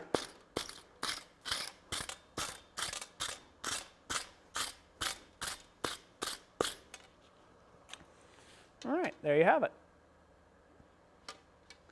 Nice and wrapped. Good to go. Can they see that okay, babe? Yeah, that looks good. What do they think? They say it looks really nice. Cool. They really like, Sculpting Works says, love that backwards curl. Exactly. It's just a nice finish off. Otherwise, it would be a spiral. And in my opinion, it just wouldn't look that great if it's just a spiral. Sometimes that's what you're wanting to do, but in this particular case, it just gives a little bit more life to this by having that just a little something at the end. All right. So we can let that cool down for a moment in time. A momentitas, senoritas. Just boom. And that's about how tall it is. Can everybody see that on the screen? Oh, they asked if you could put the board back up so they could see it again, because you showed it only at the beginning. Oh yeah, I could do that. So no, I'll just set it here for right now. I mean, I can't hold up both, so it's 5 feet, over 5 foot long, so I'm not gonna hold up both, but I can bring that up. So the difference between the two, are we on the main cam? Okay. So the difference of the two, I wanted that extra little S curve in there, but I was only able to get the little curve the opposite direction. So again, I should have drew this out to even thinner yet, but I thought I might have enough and I didn't. Yeah. So again, like I said, if you go back to the beginning of the stream, I talked about that, gave that warning. This is the result. So I can't put any more material on there. It's already been wrapped, and it's going to be a pain in the butt to try to forge that out any longer now at this point. So we're just going to live with it the way it is. But as you can see, that's kind of how it lines up there. I don't know, does it line up with it? Oh yeah. Yeah, that's a pretty good match. I mean, the length is about the same. Yeah? Mm-hmm. There you go. Length's about the same. Everything. Good. Good. Act like I know what I'm doing or something. Yeah. Some days. Some days I get lucky. Which is today. All right. So the next portion is actually going to be working on the feet or the foot ends portion of it. So down at the bottom, so it'll be up here. So I need to actually figure out the distance that I want for these legs to spry out and go. But I need to forge a taper on it first. So the other end needs to be tapered before I figure out the length that I need there. So how am I going to figure out that length? I'm going to pick one of these legs on the drawing, and I'm going to use that as my template, and that's my length for the main leg. This is going to be a tri-legged design, by the way, so if you can't tell by the drawing. It's going to have 3 legs. That's not just going to come straight down. The main bar stock is going to become the back leg of the piece, and then I'm going to rivet on 2 additional pieces that'll become the front legs to support all the weight that's hanging out on this hook, if that makes sense. More legs up front to prevent it from falling over. So we're going to be making this tripod in a way. There you are. I've assisted. You have. Everyone give a round of applause for the beautiful assistant. All right, we'll set this off to the side. And let's go ahead and draw for that anvil, huh? That ought to make some people happy, huh? Or at least significantly less angry with me.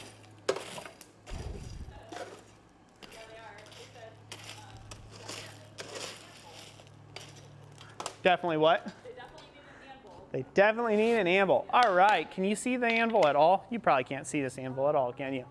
No purrs. Well, yeah, it's just in the corner. Just in the corner. The wee little baby 66-pound Achio anvil. Little Helga. Or Olget, as some people call her. So now here, can they see that now? There we go. So we're going to be giving one away just like this one, except it'll probably come to you blue and from the manufacturer and without a stand. So basically not like this one at all, but it will be 66 pounds and you'll be happy to receive it, I'm sure. You'll have to do a little bit of cleanup. I did a whole series where I reviewed it and did cleanup work and built a stand for it and all that business. So you should be all set up there when you do receive it, if you win it. And we should be good to go, huh? Yep, somebody says, come to Papa. Well, we'll see if it comes to Papa, so, huh? Oh. So first off, I don't know what time we're getting at, but I just want to say thank you to everyone who's joined us in the stream. And if it is your first time here, we invite you back. We do these every other Friday. Every other Friday night right now is our posting schedule, starting at 5 p.m. Eastern Standard Time to 7 p.m. Eastern Standard Time usually, but it's a loose 7. It's a loose 7. It starts to look like a 9 some evenings. So be sure to check in. These are always great information as well. You can watch them on the replay. I try to film them in such a way that you can use these in a kind of a step-by-step manner later on. So they are informative even if you want to go watch it back as a video instructional. If you can get past all my yammering. Yeah, you just scroll on and pick up the talking points and scroll on and pick up the talking points, and trust me, it's okay. Everybody does that. Oh, all right, are they wearing out their little nubs now? They're going at it. They are. Man, they're tapping those keys almost as fast as my trolls on YouTube, huh? Oh, yeah. For sure, yep. They're probably starting to get timed out by YouTube. Well, with that being said, we're going to be drawing for the 66-pound anvil. Thank you to all the super chatters who make this possible. God bless each and every last one of you, and I hope that he blesses you and your finances. Thank you so much for that. So let's go.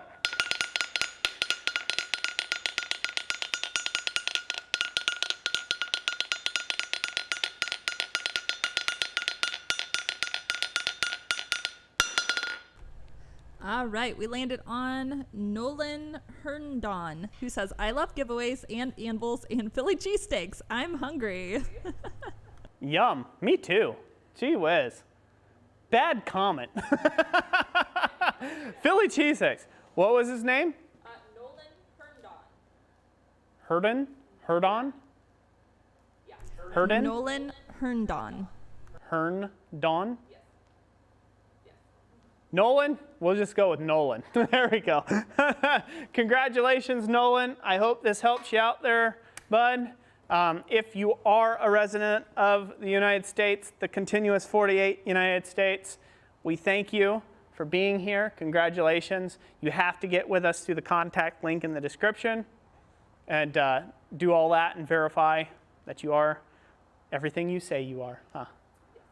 All that other stuff. Jessica's got it all figured out. It's down there. She does her thing. I'm just the beautiful face. She's the brains and the beauty. I'm the Quasimodo of the Forge. That's all I am. Sanctuary! Sanctuary! Yes, someone said I do a better job than Vanna White. Well, thank you. Let's see. Vanna White, is that The Price is Right? Is that it? Yeah, I think so. She walks across revealing the letters. Anywho. Chewy, aka Reek Nicholas, I think your super chat got buried when everybody started commenting, but thank you for the $2 super chat. He says, just for the heck of it. And then there was one other one there. Let me see if YouTube buried that one. We'll come back to just for the heck of it. Just for the heck of it. I love comments like that because you leave yourself open for more comments afterwards. I like that. Good, healthy dialogue. Yes, Wheel of Fortune. That's what I thought. Wheel of Fortune, yeah? Gosh, it's been a long time.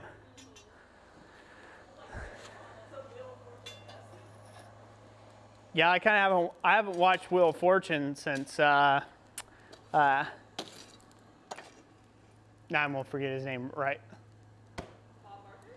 Yes. I knew it was Barker, but I didn't want to say the wrong first name. Yeah, Bob Barker before he left.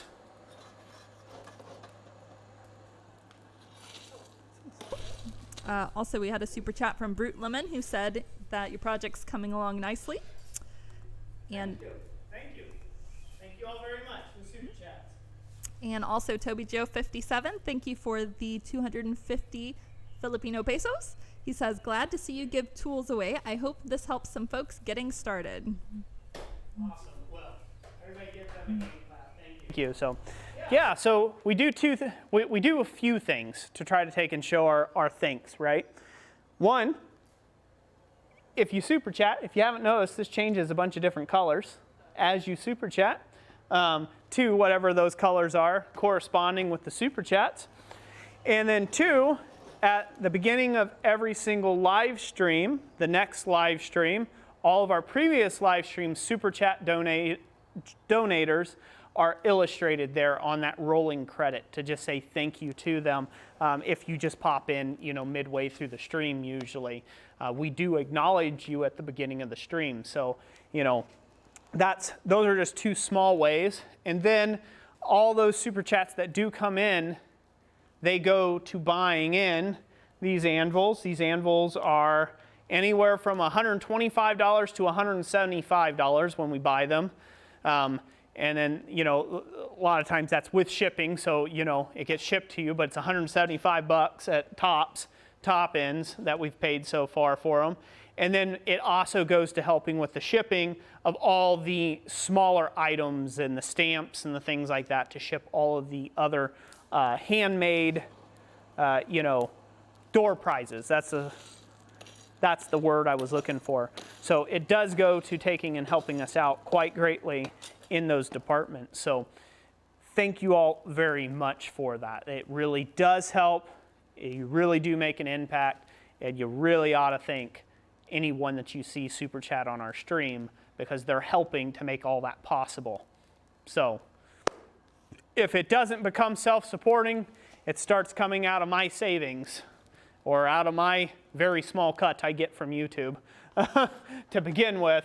It starts coming out of that, and then it becomes harder and harder to do them, and there's less and less I'm able to do every month. So it's a collective, it's a Blacksmith family endeavor, and it's greatly appreciated to all those who do that, especially the people and companies and different people who do send tools. free tools as well to give away.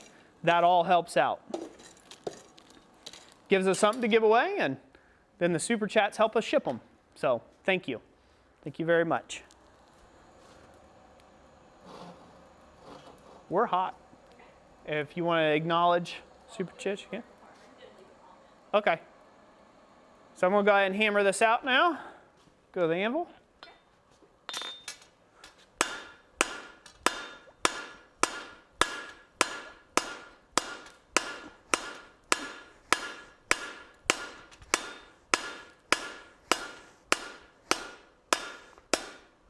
Should have set up my stand. This thing's a little bit at a distance here, where I've got to hold it for its balance point.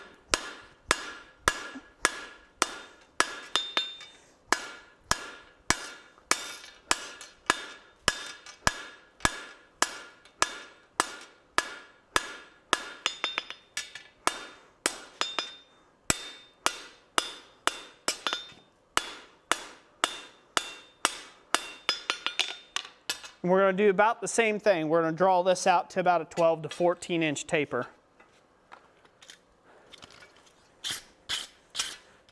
Go ahead and clean that up. And I'll set this stand up before I do it again. So this way I can have something that helps out there. Whew, that'll be a lot better.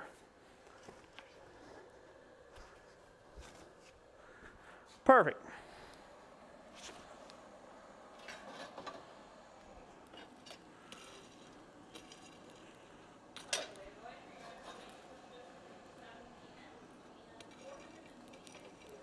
Awesome, awesome.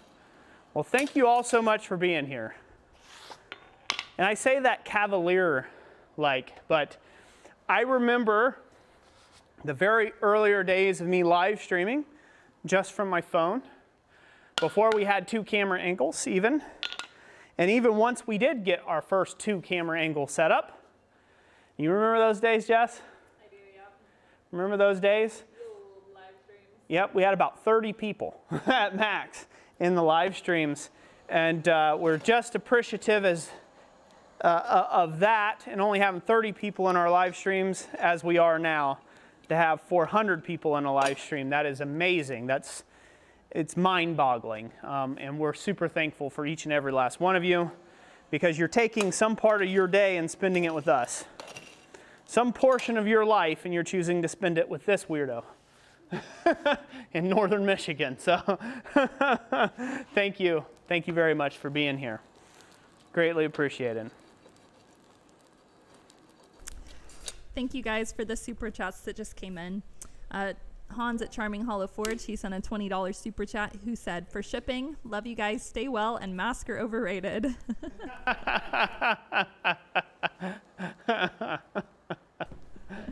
Also, thank you, Doe Creek Forge, says, "Just a shout out to any other corrections officers out there that spend their day looking for shanks and their nights making them."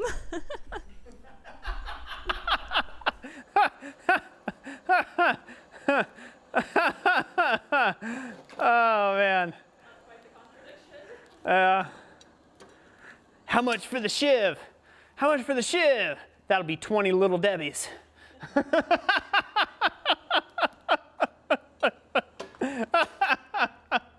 Yeah, so shout out to all the prison security out there that's, yeah, spend all day looking for shanks and then spend all night making them. I don't know. There's a lot of doors I could segue into there.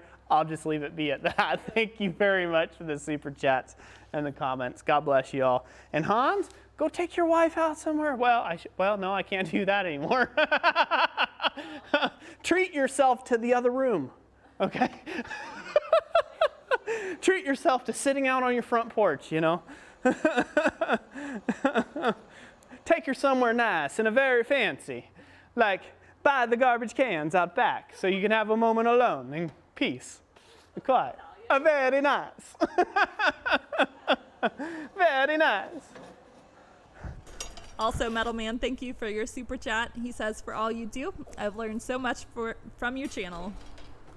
Very welcome. Thank you, sir. Thank you very much. So All right, this is hot. Everyone's ready to see me sweat some more. Put in some more sweat equity, I think.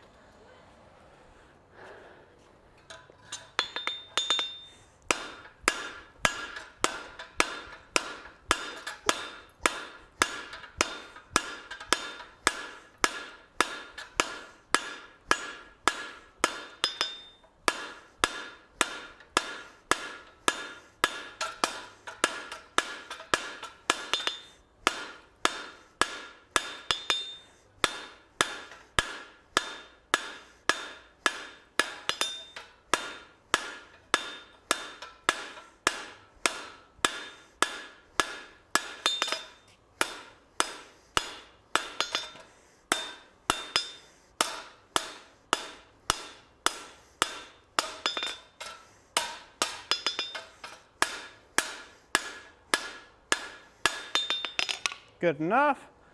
And get another heat on that.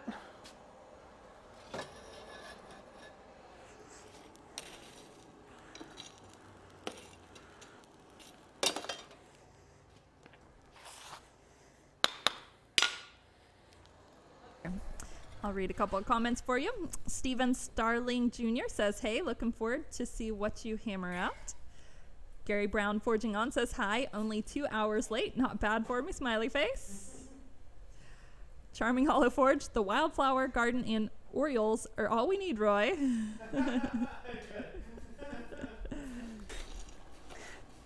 Thank you, my isolated friend from the south. God bless you and your wife, sir.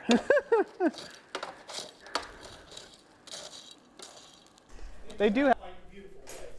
Mm-hmm. They do. Do they? Yeah. I've been seeing their pictures on Instagram. You need to follow Charming Hollow Forge over on Instagram or on YouTube. Check him out. You'll like him. I like him. There was quite the request earlier to see the photo of you, Braveheart, the Braveheart. Oh, the Braveheart one?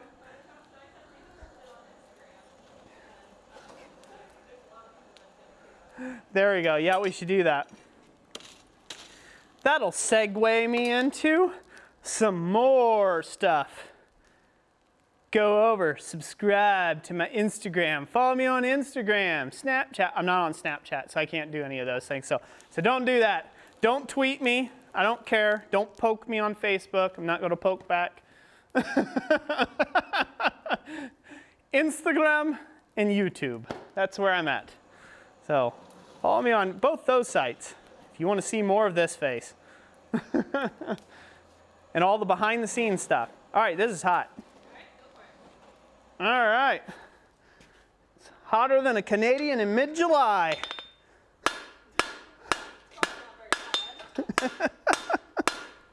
Exactly. So it's hotter than them.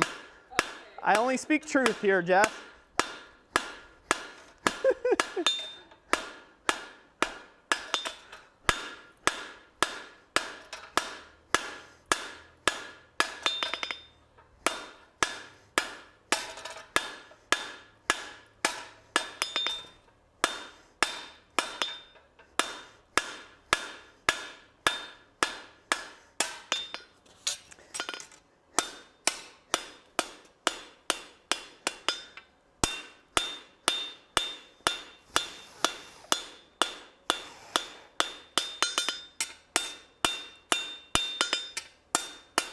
That all squared up nicely.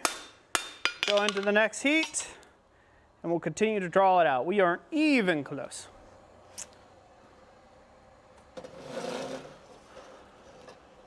Neil Graham commented, it's starting to turn out like the last dream, which was hilarious. I think he meant stream, but it came out dream. So. It was pretty hilarious. He's dreaming about me now? In a Braveheart mask? Also, Chewy, aka Reek Nicholas, thank you for the $5 super chat. He says, check out my shop upgrades, Roy. I think that you'll be proud of me. I think he mentioned that he had a video on it earlier, so you can take a look at that when you get a chance. Yeah. Gmail me. Go through the contact link and just send me a link or whatever to that, and I'll take a look. Cody Still Wagner says, love the stream and love what you're doing, but time to go. Bye all and be blessed. Thank you for being here. Glad you love the stream. Take care. Jetmaker also had asked if you've ever made a swedge block. Roy has made one before, and there's a video on the channel about it.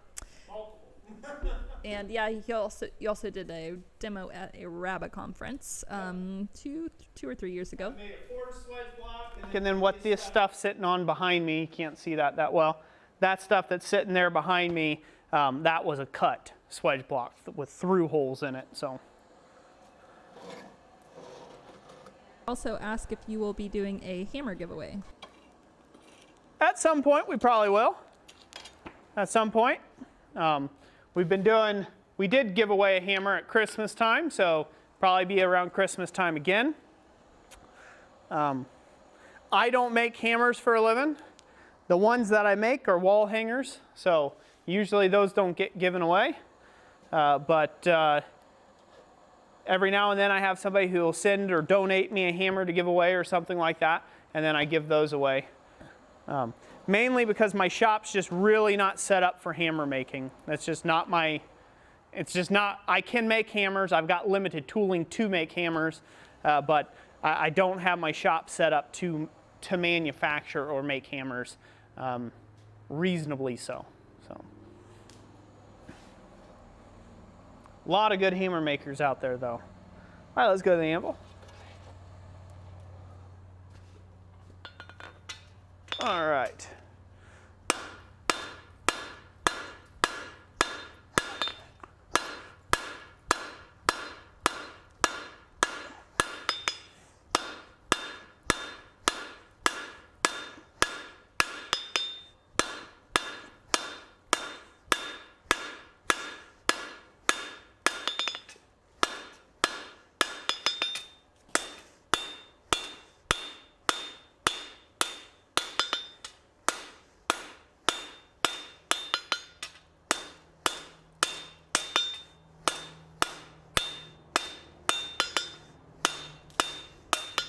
By the way, I'll let you all know this.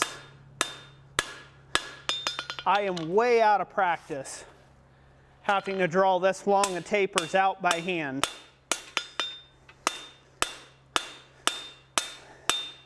Because I have went the lazy route and I've got a power hammer that I will normally do this operation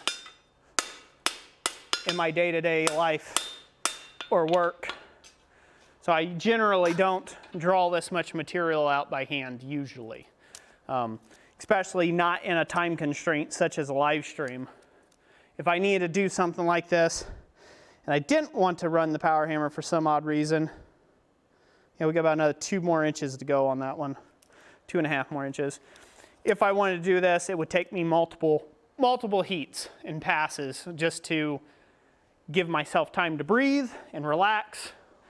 Break times, coffee breaks, drink breaks, stuff like that as it gets hot, and manage my heat and things like that. So it would not be progressing as speedily by hand like what you're seeing here. I mean, other than I'd throw it on the power hammer and have it knocked out in a heat and a half. So a little true up at the anvil. But not everybody has a power hammer, so it's absolutely worthless for me to show you, look how I do it on a power hammer.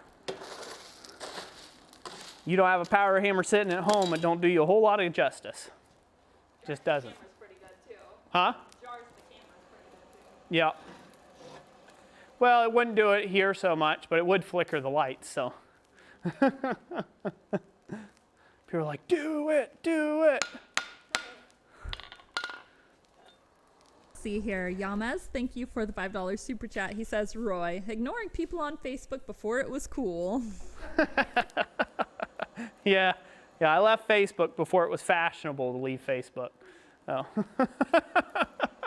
I'll leave a lot of other sites too. Instagram gets that way, I'm gone. YouTube gets that way, I'm gone. So I've never been one to follow the norms. So He don't want to get up, does he? Nope. Also, I have been rejected by Milk Dud. He is down here meowing. I thought he might want to say hi. Toby Joe, thank you for the super chat. 500 Filipino pesos. Says, Thank you. just watching makes me want to get back to the UK to get some practice, but still in lockdown here in the Philippines. It's been 9 weeks now. Well, I hope it'll get cleared up here soon for you, Toby Joe. Thank you for the 500 Filipino pesos, right? What they are? Thank you very much for those. And hopefully you can get in some forge time somewhere. Will be good. Yeah, I asked him what he's been doing with his time, and so he says he's been drinking and watching YouTube and sitting in the pool and doing a few repairs around houses too, but watching your live streams really helps.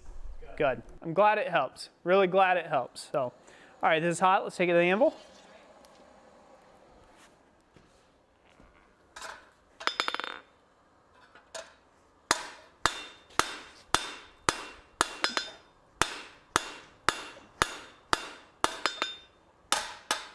That's too high.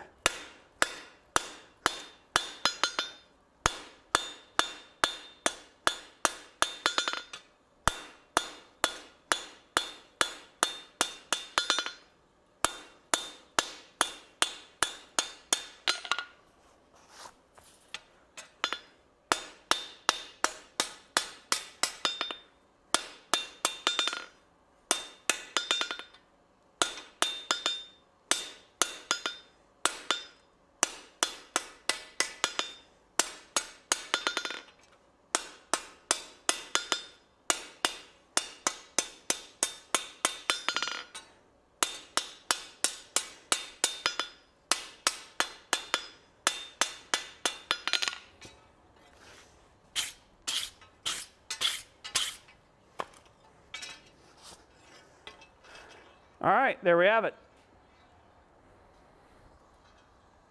Double check my measurement here before I round it all up.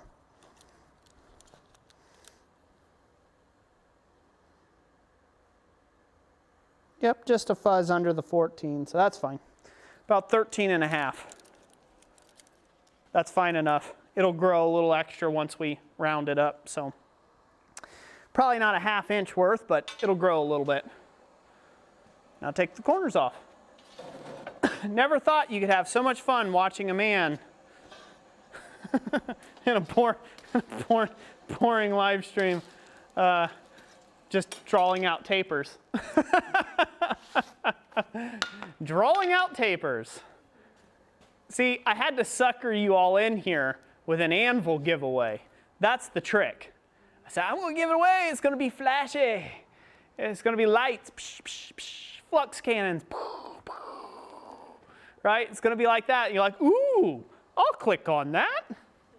I don't look good in a bikini, otherwise I'd do that and clickbait you in here. But, you know, I mean, who knows? Possibilities are endless there, fellas. With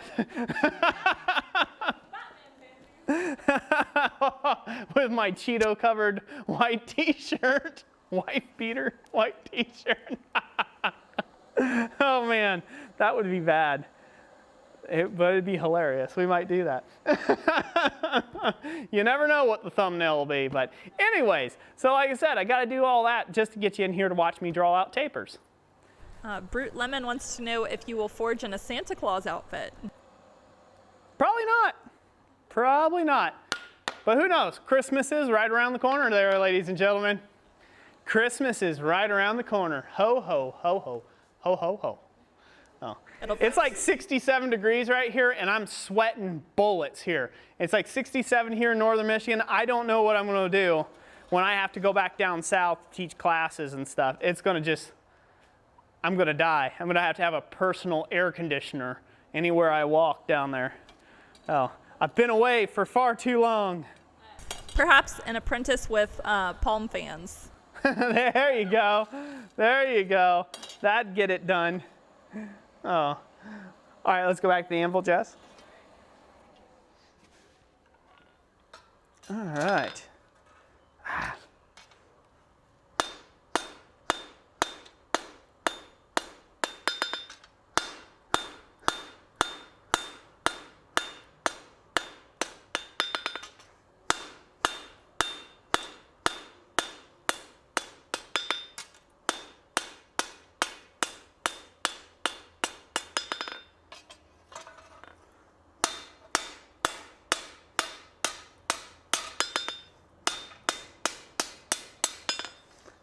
Really wish I had some support on this piece, but the problem is the stand is a little too tall for the anvil, so it's just bending the piece as I'm hitting on it.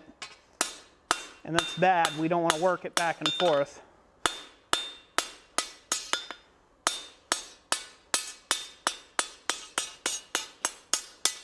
All right, take one more heat on that. Take another couple heats, 3, 4. Who you kidding, Roy? You're gonna take all night to do this.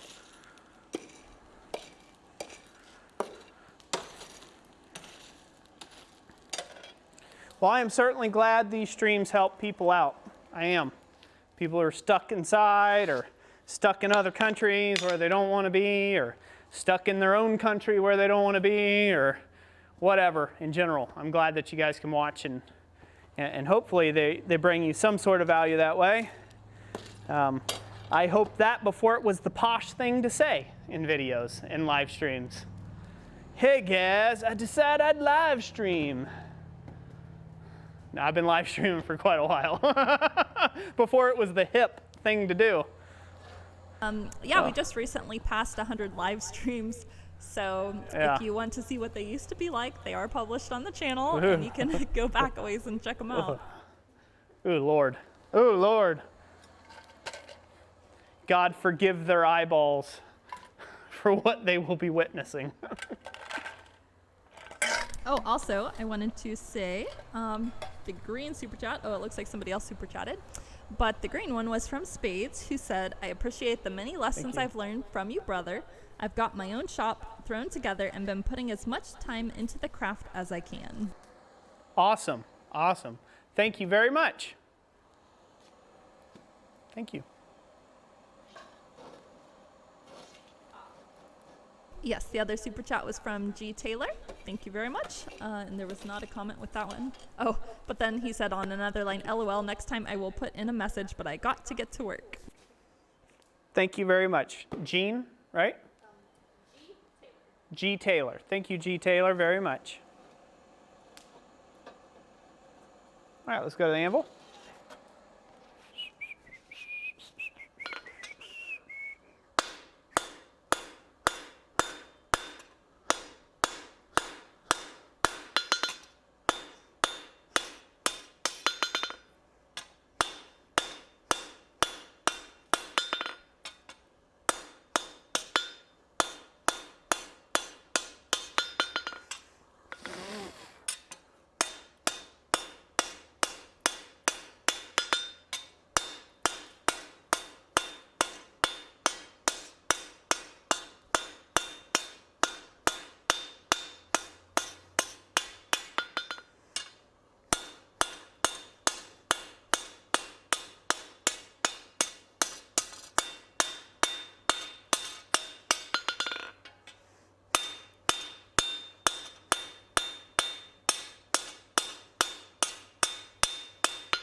See what we got here.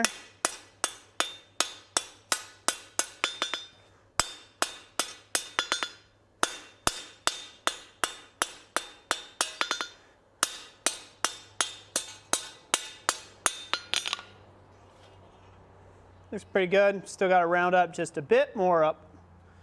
Do a final dressing, and that'll be getting there.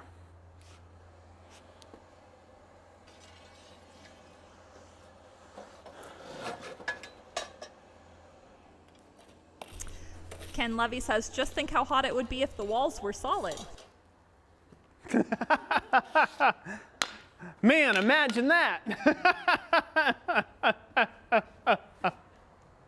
Just think of how cold it'd be come mid-February. Think of how much snow could be up there. That's good stuff. For those who are just joining us, they would like to know what you are forging. Okay. Check this. That's fine. We are forging a campfire crane. It's to hang pots over a campfire. So that's what we're forging. So right now we're working on drawing out the taper on the other end. We've already done the top finial portion. I'll show that at the end of the stream here. And so right now we're just drawing out the main body here in the center to become one of the legs of this little tri-footed thing. And then in other streams, progressive streams, we will work on the actual crane portion itself. So we'll at least get one leg done this evening. That is my goal. So that's what we're going to go for. And then we will probably do some assembly work in the other two legs next live stream. Good question. All right, we ready? Got the anvil.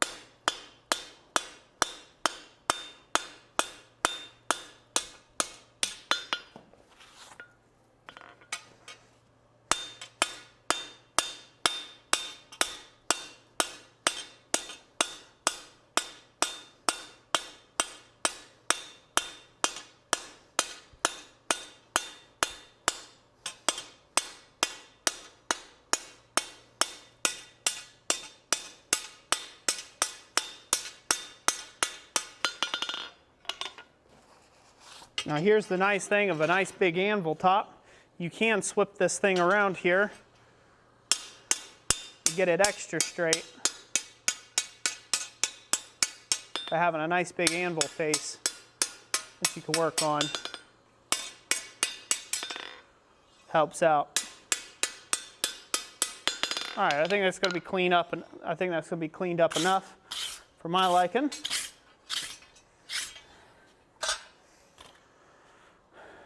Get a measurement here. See how long our taper is now. Yep, just under 14 inches. About 13 and 7/8-ish. Yeah, about 13 and 7/8. So, good enough. That's where we need to be. Yep. Sure. Sure, you betcha. Yep. So now that's where we're going to go ahead and find our spot where we want to come up from this piece and determine how long we want that to come out to work with our design and our drawing. So that's going to be a little difficult to actually do on camera. Let's see what we got here. I can set it up there. Nope, that's not going to work. I'll just set it right here. They can't see that, can they? Sorry, they can't see down there. Yeah, they can see all but like the last 2 or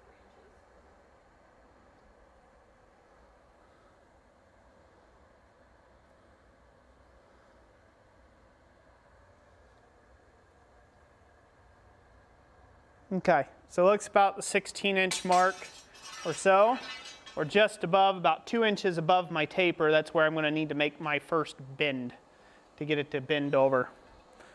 So we'll go ahead and do that.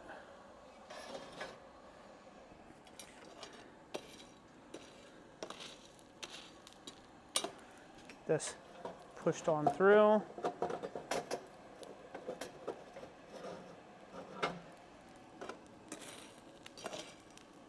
Build my fire up here. Questions, just comments, complaints. How many people we got? That whole thing. Yes, somebody let me know how many viewers we have.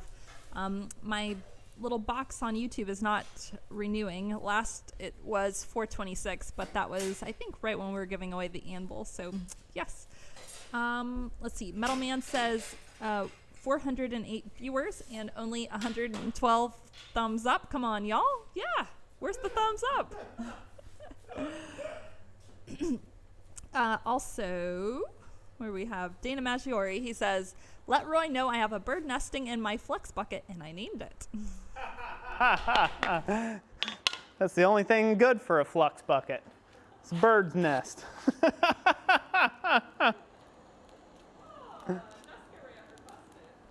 Uh-oh.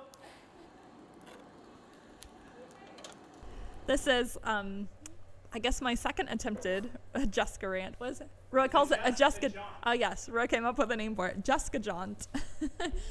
So Charming Hollow Forge, he sent a super chat and he said, a Jessica rant, what's your best advice on how to support your husband in his craft, pot stirred? Oh man. Yes. Yeah, there are so many terrific ways. I've gotten this question a few times in the past. I don't know, it's probably been about a year and a half since I had answered a comment on it. But there are so many ways that couples can work together on a business, or, you know, just, you know, keeping your friends and family up to date. But specifically, if you're running a business and you're together as a couple, you know, you don't have to both be forging things to both be involved in the business. And so, you know, one thing I recommend, you know, women can really be good at like setting up little scenes and things to do photography for posting on like Instagram and social media and stuff like that. So that is one really great way of getting involved. So, you know, doing social media posts, that's one good way. You know, another way could be helping set up a website if you're interested in having your own website for your business. And it's pretty simple. You don't actually have to write the code and all that for it. And if you need to go to the Anvil, you can just let me know. Okay. Yeah, so setting up a website's another really good way. Helping packaging with shipping, I help with that quite a bit. So Roy will say, oh, you know, I have this item ready to ship, and I'll make the shipping labels and get in the boxes. Sometimes, you know, sometimes he does that too. Depends on if it's a particularly difficult item to package.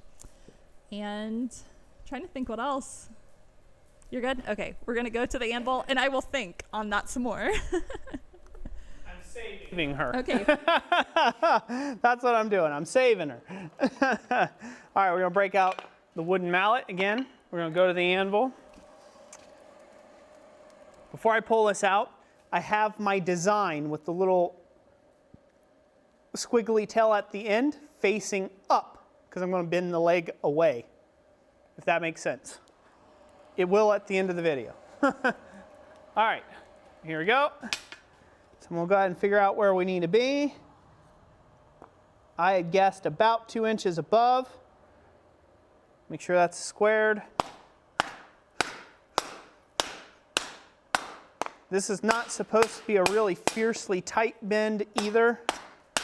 It's supposed to be a fairly shallow bend. So I'm going to have to see how that plays out on my piece here. Can they see this at all? Yes, they can. Good. Can they see that? So it's a little overbent right now, because when we heat that back up and bend it the opposite way, this bend that we just made is going to want to try to straighten out a little bit on us. So we overbend it, the first bend, a little bit to counteract that amount of bend going back. So now we get tricky. Put that back in. That sits nicely. And we'll do a little bit more curvature. Now, say you're wanting to make a bunch of these. I want to go ahead and drop this out real quick. Say you wanted to make a whole bunch of these. Don't waste your time doing everything by eye. Make a jig. Make a jig. I can't say it enough. Make a jig constantly. Make a jig that has this exact curvature that you need. That way you just heat the whole piece up, you clamp the tip of it, and you bend it around that jig. Make a jig for it. If you're going to make this a product that you're going to sell, you're going to do something like that at a later date with it, you get 50 orders for these and everybody loves them, and you want to make 15 of them for Christmas, make a jig. For all of the complex and compound bends that you can, make a jig for them. It will save you worlds. Like just the top end, probably pointed out here. Can they see that there? The top, the decorative top. Just the decorative top itself, if you have a specific diameter you're trying to achieve, make a jig for it. So this way you can get that bend, that eye accurate every time. And then you still have to do the wrapping by hand, but you can make a jig for the parts that you can, and it will really, really help you out. It'll save so much time. This is a one-off, so there's not a point. I'd spend just as much time making the jig as I would to just get it done. So, you know, just for one process. So I'm gonna do it by hand and eye and do it that way. But if you're gonna make something for a living or professionally like that, make a jig for them. So let's go to the anvil. Got a nice long heat. And now I'm gonna lightly tap this until I get a curvature that I am happy with. And that looks good. It's a bit too much curve. That's about right. A little less curve in it than what I had in that one. Straighten that out just a bit. Problem is the tip falls off the thing. Push that down. So I did overbend that just a touch. So I can go ahead and straighten that out a fuzz, get that heated back up. This is just about where I want it to be, so I'm gonna leave that curvature alone. Now,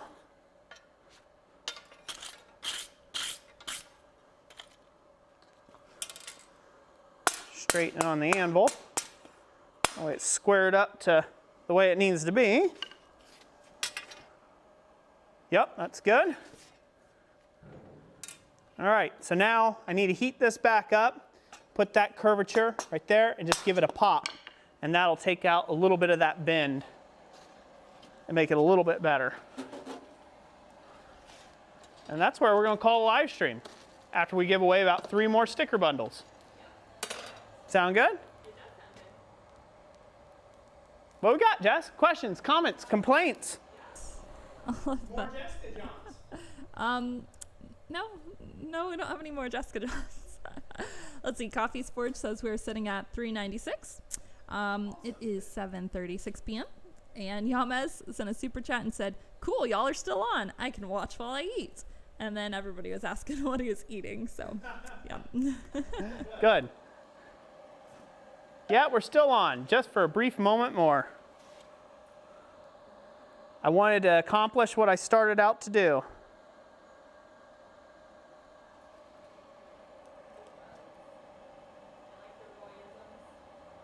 I do, huh? All right, let's go to the anvil. Royism that. I'm just going to give it a little pop, and we're going to check it. Nice. That's what we're wanting. I had a little more sinewy curves in it, but I might take the extra little sharp approach there. I kind of like the sharpness in this. I had a little more smooth curves for it. I was afraid I wasn't going to have enough, but I like that. That dresses in nicely. Again, this is going to be the back. This is going to be the back leg.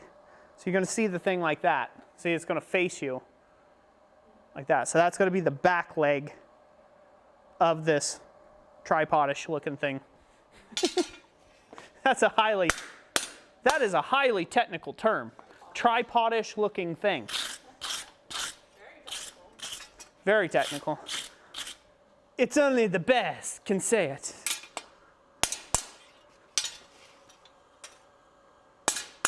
Another thing with working with a wood mallet on projects like this, the nice thing about working with a wood mallet is that you don't leave any hammer marks unduly. So as long as you're not hammering directly into a sharp edge on your anvil, you won't leave any sort of marks on that as you forge that around. And I see one there that I'm going to have to take up with a file. Somewhere I hit on that.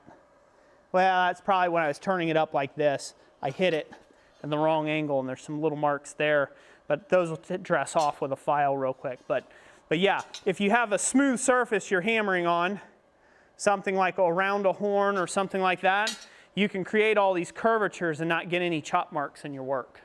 So I don't know where they're at. You looking there? Yeah, okay, sorry. Jessica, sorry, I've been making it heck on Jessica tonight. There you go, so there's one leg, that's the back leg of the piece, and we will match all other pieces to that. And there's the top that we finished earlier in the stream. So that's stage 1. As I said, stage 2, which will be next week's live stream. Let me set that out of the way. Can they see that? Good. All right. Let me set this out of the way. I'll go lean it up over out of the way. Don't worry, it's just the bottom end of it that's hot. Yeah.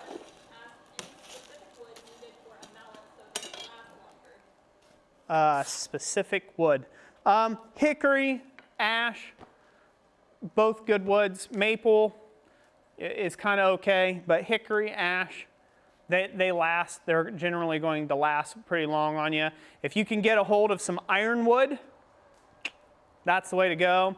Or some Osage orange, those are good ones as well. So any of those will work really well for mallet wood.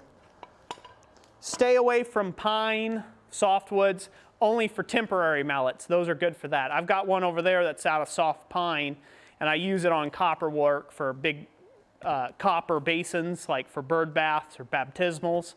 I use it, it's a big giant mallet, big old potato masher over there. I'll just grab it, huh? Yeah. I grab it, show them. Wait.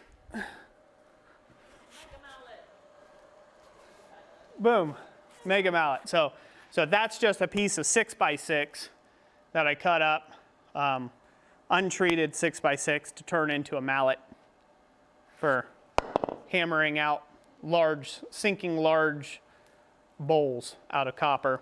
That's okay. This will hold up over a period of time, but it won't last as long as the handle I got in here. This hickory handle will last a lot longer. So if you can make it out of some sort of hardwood is best for a mallet head. One that I've got a wood block that's red oak. That works great for a wooden swedge block. So I imagine it'd make a really nice mallet. So what are they thinking? Bruce Lemon says, holy cow!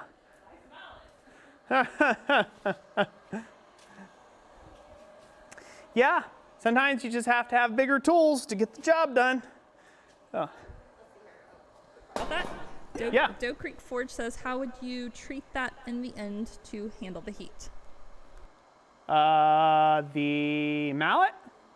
The mallet, basically just char the face of it, like you see a lot of people do, put in a campfire or whatever, just to char the face a little bit, and then just keep it treated with, something like boiled linseed oil to just keep the wood hydrated so it doesn't split and crack so much, dry out. That's about it. There's not a whole lot. Wood, you got to understand, if you're hitting something hot, you're using it, you're consuming it up. You're just going to consume it over time. It's just part of the process. So don't overthink it. It's an expendable tool. I've got a piece that I had that I've shaped. Oh, I don't even want to think, because more steel and copper bowls than anyone here will ever care to make with, and it was a piece of red oak, the mallet head is, and it's still around. It just chars up, and it was a little longer than what it is now. It's about an inch shorter than what it started out to be, but it's still going. So as long as you keep it treated like that, you'll be all right. But it is a consumable. It's going to wear out. You use it over the years. So yeah, so we've gotten the top portion done. We've gotten the back leg done. This portion here, don't want to touch my drawing, it's soapstone. The next live stream that you see from me, which will be in 2 weeks, right? Right? 2 weeks.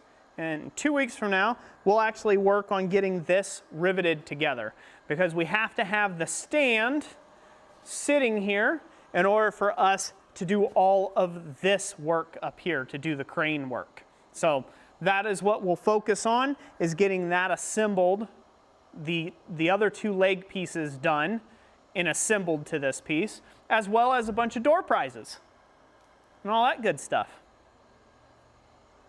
So, cool? Everybody like it? Well, geez. There's certain times in life where you realize that you are chopped liver. So he's like, I'm just here for the stickers. Yeah. I don't blame you. Let's see. Did I make a NyQuil cherry pie yet? No, Chris, I have not. Do we do what? What? NyQuil cherry pie? No, not yet. I'm just a crazy personality without it. All right. Oh, also before you get to that real quick, there was Yes, ma'am. a super chat from Dustin Graverose, who said, I have two 2-inch railroad tracks. Do you want them for a giveaway? 2-inch, Yeah, that's what it says. like 2-inch tall Doesn't specify. railroad tracks. You could always email us. Yeah, you can just email us and we'll take a look at them. Wouldn't be opposed. Thank you. Thank you for the offer. So, and thank you to everybody who super chatted this evening. Again, you guys are well appreciated. I hope everybody had fun. Did everybody have fun? Let us know. Oh, by the way, that board Roy was holding up there, that's actually just rusty mild steel, I think. Yeah. Yep. That is the best thing for soapstone, by the way. Fresh, pickled and oiled steel, not great for soapstone. Rusty steel, perfect. Get you a piece of steel, let it rust all up nicely, and then it makes an excellent chalkboard for soapstone. So, excellent. Oh, and pro tip, water takes away the soapstone. Let it dry, and you've got a fresh place again. If you don't, the soapstone smears, and then when you try to draw over it, the soapstone won't draw as nicely. So, yeah, water. John Zempel wants to know if he missed any Roy dances. Nope, didn't miss any Roy dances. Didn't do them in this stream, huh? No. Nope, I've been pretty busy. I'm trying to stay out. That was a lot of steel to move in one stream. It's not too bad. Coming out too bad. Too hateful. What do you think? Yeah, it's coming along good. The next time we'll be working on the other 2 feet. Mm-hmm. Work on the other 2 feet and the assembly work. Yep. Hammer time, Mark. I like that. Welcome. You caught us on the tail end of the live stream. Yeah. All right. Let's give some stuff away. Sure. What do you think? Yeah, sticker time. All right, sticker time. Who wants some stickers? Just comment down in the comment section down below. Jessica's going to pick somebody at random. Thank you, everybody, for joining us, by the way. Thank you all for being here. And hopefully this helps somewhat out there. Ready? Yep. All right, this one's going to G. Taylor, who says, oh, yes, quite busy. Hey, G. Taylor, congratulations. Didn't he win something earlier? No? Okay. Just familiar name. Yeah, well, I asked some questions. Oh, questions. Okay, that's what I'm remembering. So congratulations, G. Taylor. Get with us in the contact section down below. All right, ready? Yeah. Let's go for pack number 2. All right, this one's going to Dylan Chambers, who says, I would love some stickers, please. Dylan Chambers, congratulations. You will get some stickers. Oh, I will put this out there. I forgot to put the disclaimer earlier, but do not stick these onto things that you want them to ever come back off of. They are really, really good at sticking to things. So if you don't like it crooked, don't put it on there crooked because it's going to be like that permanently. There's no way of getting it off to readjust it. You're going to destroy it with heat gun and a scraper to get it off. So make sure that you only stick it to the things that you like. Let's do one more. What do you think? Sound good? Yep, sounds good. All right.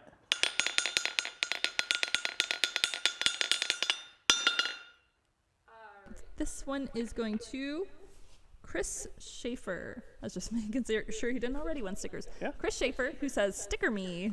Hey, congratulations, Chris Schaefer. Congratulations to all the winners tonight. Thank you all so much. Thank you, everyone, for making this board turn all sorts of multiple colors of the rainbow. Thank you all very much. Your support and help is very much appreciated.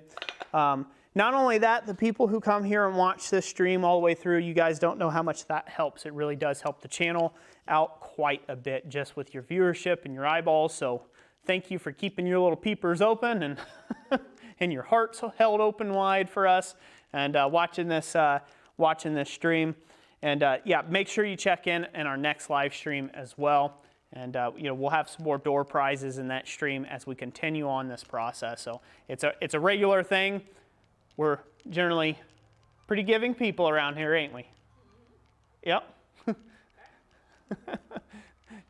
Alarm clock, yeah. Like, get off this net, Roy. Oh, but yeah, so just as some shop things coming up, there's a lot of really neat stuff coming to the shop. I just recently made a 150-gallon air compressor. I did a build on it. So I did a YouTube video on that. So if you haven't checked that out, you might want to check on the channel for that. I'm pretty pleased with how it came out. And yeah, I've never had an air compressor that had more than 15 gallons in it. I had a 15-gallon air compressor. That was the largest air compressor I've ever owned. And so building one that's 150 gallons, yeah, a 150-gallon equivalent air compressor, that thing holds a volume of air like you wouldn't believe. So, and some people have been guessing, and you guys can guess too if you want, and just kind of get your juices flowing there of why I need 150 gallons of air and 15 cubic foot a minute airflow for. But who knows? Who knows what Roy needs it for? You never know what this crafty devil will get up to in the future for builds and projects. You always overbuild everything, so. Yeah, basically. So take whatever you need, whatever your max intended need is, and then add a factor of 10 to that, and that's about how I build things. So I do that in order to pad myself for the future because I'm lazy and I only want to make it once. So I won't want to build them for a living. Wouldn't care to make any for anybody else. I don't even want to make one again for myself. I just want it to last for a long time. So it's off my to-do list, the one and done sort of thing. So, but yeah, super excited about that. Got to, put back on the old pipe fitting cap and play around with plumbing. That was a nightmare. Man, I'm rusty. Shout out to all the pipe fitters and plumbers out there who do it on the daily. You guys make it look easy, just like blacksmithing, right? Guys who do professional blacksmithing for a living. So we make it look easy, but seldom is it. Yeah, so a lot of cool stuff in the shop. Lighting is still what it is. I plan on getting 4 more lights in here sometime soon. Hopefully in about another month or 2, should have that nailed down pat to get some more lights in here, get some breakaway. There's other stuff I got to do. And hopefully before the end of winter of 2020 or of 2021, hopefully I will have this siding replaced over here and we'll have a lot of the barn siding replaced actually. So that will hopefully keep a little bit more snow off of me in the winter months. Yeah, we got an Instagram photo where we had 6 inches of snow for those of you who haven't been around since the winter months. We had 6 inches of snow sitting on top of Olga here, and that becomes a kind of a pain in the butt to smith in that, so, especially when it's blowing in heavy from the north. Yeah, that's about it. That's all I want to talk about anyhow. There's a lot of big projects in the works. I'm slowly progressing on my custom hammer orders that I have to do. If you want to see the current one I'm working on, you can go check it out over on Instagram. That is going to be a long time. So like I said, at the beginning of my post, say hello to the next 100 hours of my life, because yeah, it's true. I've got 2 sides down already, and it's been only, well, I got 2 sides to a quarter of the way through the process, and I'm about 15 hours in right now, so 15, almost 20 hours in, so yep. Really good looking hammer. You should go check it out. It's going to be an absolute amazing thing when it's done, so follow me over there on Instagram as well. So that's it for today. I'm tired of talking, if you can believe it. And I'm going to get off here. Jessica, any more questions or comments before I leave, before we wind this puppy all the way down? Let's see. Chris Barbie says, another Tim the Tool Man. Neil Graham said, did some plumbing today as well as wall and tilling. Crazy. And forged the first leg of our journey. So that's not too bad, huh? For 1 3-hour stream, huh? Yeah. Yep, not too bad. So that's it. God bless each and every last one of you, and we will catch you next time. Thanks for watching.